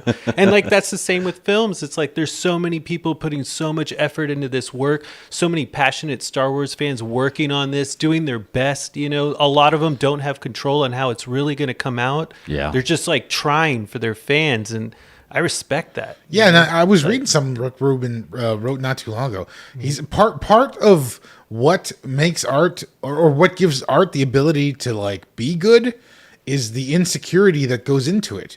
You're putting your own insecurities into it. You can't guarantee people will like it. Yeah, it's not like you're writing creating a PowerPoint presentation for your boss. You know what I mean? There's no measure. It's gonna work or it's not, and you have to take that chance and just show it to people and say, "This is what we did." Yeah. In Hollywood, we were talking about this. I don't know if that was off air when we were talking about somewhere along the way they stopped taking those smaller bets, and now they're just going. Ironically, they're going for way bigger bets that you'll lose way more money instead of just saying, "Oh, you're a good artist. What do you need?" Like 500, $500,000, and just and see what you're going to get out of it, because you are going to have those, small budget things that are going to just blow it out of the park for sure if they take those chances. But that doesn't mean these big IPs like Star Wars are immune to that. You can still find a way to mitigate risk and take some chances rather than just going for the Babe Ruth effect of I'm going to swing for a home run every time, because you're going to strike out more than Babe Ruth led the league in strikeouts and home runs, right? Yeah, Because that's Michael just Jordan missed more baskets than anyone. That's right. I mean, so it is possible. But Jess, you made a good point. Amanda, that was great. I don't know if you watched the closing ceremonies of Star Wars Celebration. That's worth going back and watching alone, because they were. It was great. It was great. And what you're saying exactly of just hey, they made this for you, and all the people behind the scenes. That, in a way, if you just take everything we talked about, put it aside, and watch the closing celebration, that'll just kind of the embers of your fandom. It'll just bring it back. It'll keep them warm. I'm gonna watch that definitely. It was amazing. It was beautiful. It was incredible. It was moving, and just it puts it all into perspective, like you said, Jeff. Just you see all these hardworking people. And I feel like even watching the panels, even when they weren't featuring, like the big celebrities, it was the people that did the day-to-day, whether it was, again, the, director or the production, manager or camera. I mean, you get those little, I think they were talking to the costume designer for Andor. Yes. Yep. The nicest guy. He just was I designed this. And then just hearing people be proud about their work. And even from Jesse, from a music perspective, they were talking about the scoring, I want to say, for Ahsoka is going to be by the same gentleman who did, I think, Clone Wars and Rebels. And he was talking about how excited he was to do that in live action. Wow. Cool. And just hearing the people that you don't always hear about, the behind the scenes people talking about how excited they are about what they worked on, it puts it into perspective, because it's to us, it's a movie or a TV show, but for somebody, it's their life's work and their craft, and they're proud of that. And it's neat to even be able to be around people who share their talents, because I'm not musically gifted, nor can I actually sew anything of, my cosplays it's a miracle they come out the way they do, but I get a lot of help there. So we should be supportive of these people. Yeah. I'm glad that we're all saying this. Like Mario said, so you made a movie. You got it done. You got it done. Should be again. There's a lot of passion that goes into it. So we are going in 2025, right? Yeah, we are going this is to the show's good. Yeah, we're going on the road for that. I mean, Japan. I'm there. That'll be a phenomenal trip. When you said that, it was almost surprised that it never happened anymore, because it feels like such a perfect fit. So we can just book the tickets now. Yeah, let's just do it. Gas up the jet. Yeah, I'll hook up the super chats for the channel. We'll start getting. Put that cash app out there, guys. Let you guys get it. Awesome. Well, so for Go Home Spot, Amanda, we'll start with you. What are you looking forward to most from Star Wars in the next couple of years? Oh man, number one is Ahsoka, 1,010% for sure. She is my favorite character in Star Wars, and just, oh my gosh, just seeing her, and especially getting a sequel, in essence, to Rebels, is amazing, because out of all the animated shows, as much as I love Clone Wars, Star Wars Rebels is what gets my heart the most. Every time I'm on a rewatch of it right now, just because of this, and it just gets me every time. here in the, it's fast paced, it's beautifully done, incredibly underrated, just like Bad Batch. And so I'm looking forward to Ahsoka. I'm looking forward to seeing where Mando and Grogu go, seeing how Thrawn comes into play in a universe where Palpatine is like kind of just lingering, and if they're at some point gonna, because I mean, obviously he's not in the sequels. My co-host Al for our podcast, he was like, "Well, where are the Mandos in the sequels?" Yeah, good point. And so there's all these questions. So I'm looking forward to getting answers to these questions, but then also seeing more content come out that maybe again is like High Republic, Old Republic, eras that I need to go back and look at more, and just having more questions and more discussions and more like stuff like this where it's fun. It's fun to chat, all the cool theories and whatnot, and get to meet people and connect and bond with people. So I'm looking forward to more of that in the next couple of years. But I really I need more Ahsoka. I need Thrawn. I need all the things and all the pops I'm going to go broke with all the pops that are going to come out already. I already know. I'm already going broke on the anime side, so I'm here for it. You're going to make a fortune on all the shirts you came up with tonight. You just came up with another shirt, 1,010%. That's a shirt. I'm going to have a shirt that just says that's a shirt. I'm going to be the that's a shirt guy because I hear it and I say that's a shirt. And you just said it. I was like, yeah, that's totally a shirt. Mario, so after we pitched everything, what are you looking most forward to out of all the anything Star Wars related? I mean, I'm looking forward to the films. I want to see to me, like, again, Star Wars has always been a film series. Yeah. I've never gotten huge into the cartoons. I'd like to check some of it out. I think the TV series have been hit or miss. But at the end, who was the agent that said Star Wars is a movie series? Yeah. Also, I'm looking forward to the ham salad movie, which I heard is in development. Like, they're doing a two-parter. It's down the road. It's a ways away, but they're getting Lord and Miller to work on that one. Man, seriously, if Disney just just buy the rights to Hardware Wars 2 and give it us the Hardware Wars Limited Series sequel. Oh man! Didn't they have a spoof sequel called The Umpire Strikes Back? Or did I dream that? I remember George Lucas in Love. That was a classic. Oh, George Lucas in Love. That was another. Yeah. What? It's great. It's such great secondary content around this, whether it's the Fantastic Robot Chicken episodes or the Family Guy episodes, or like Mike said, the Kylo Ren in SNL. Undercover boss. It's got such magic that it just permeates out and creates even the secondary and third tier content that's still so great because of that. That's so good. So, Jess, what are you looking forward to now that we pitched you on a lot? And Yeah. I saw you taking notes. You're Yeah. like, oh man, tell me, pitch us the list. I wrote down some stuff. I'm kind of like with Mario. I do want to see the films. I really would like to go like to the IMAX or something and see these films, and be like immersed in it. But I like the TV shows for a different reason. I like to be at home and I like to kind of turn all my lights out and just be like, get into it myself and make my food and like have everything, ready. I like that. So, Ahsoka. Yeah. That's the one I'm waiting for. I think. What's up, B Rose? You're way late. The trailer was so cool. Like the trailer gave me this vibe.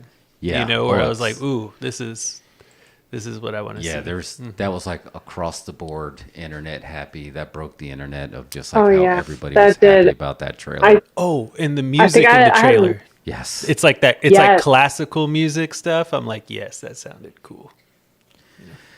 Yeah. I think I had multiple people check on me when that broke. Everyone was like, "Are you alive? Are you okay?"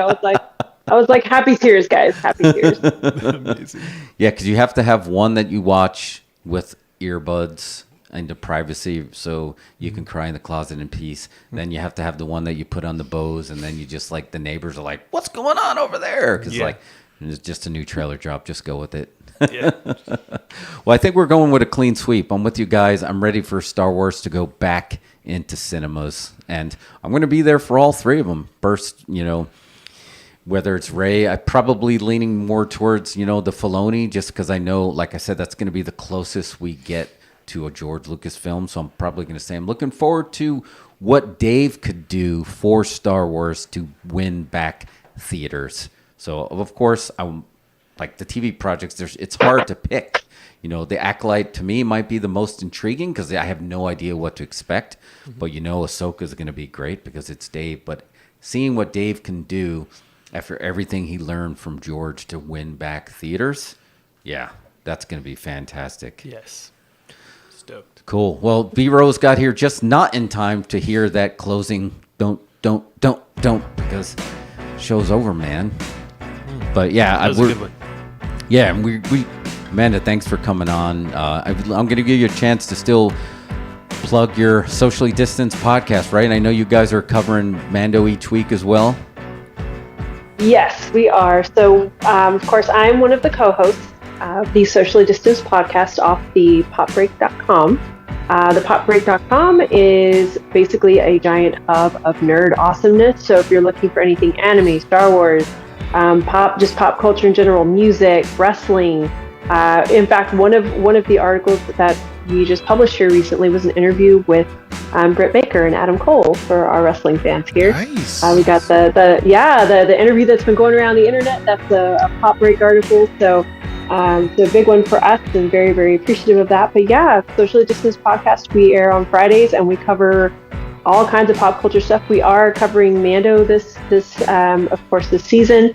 We covered The Last of Us here recently as well. Going forward, I think we're getting ready to do an Indiana Jones rewatch. Oh yeah, cool. And that kind of thing. So yeah, Secret Invasion. We've got a lot of fun stuff in the works. So check us out. We're available on all streaming platforms and at the Pop Break, on Twitter and Instagram. And then for me, I am at Amandalorian on Instagram, and I'm finally on Twitter. That's right, she's back in the saddle. I know, everyone's like, oh my God, she's in Twitter. And so I'm a Nine Inch Nails fan, so that's where my handle comes from. It is at Resnorschik, so REZNORSCHIC on Twitter. So I just tweet about nerd things. Yes. And it's glorious, and it's a shirt.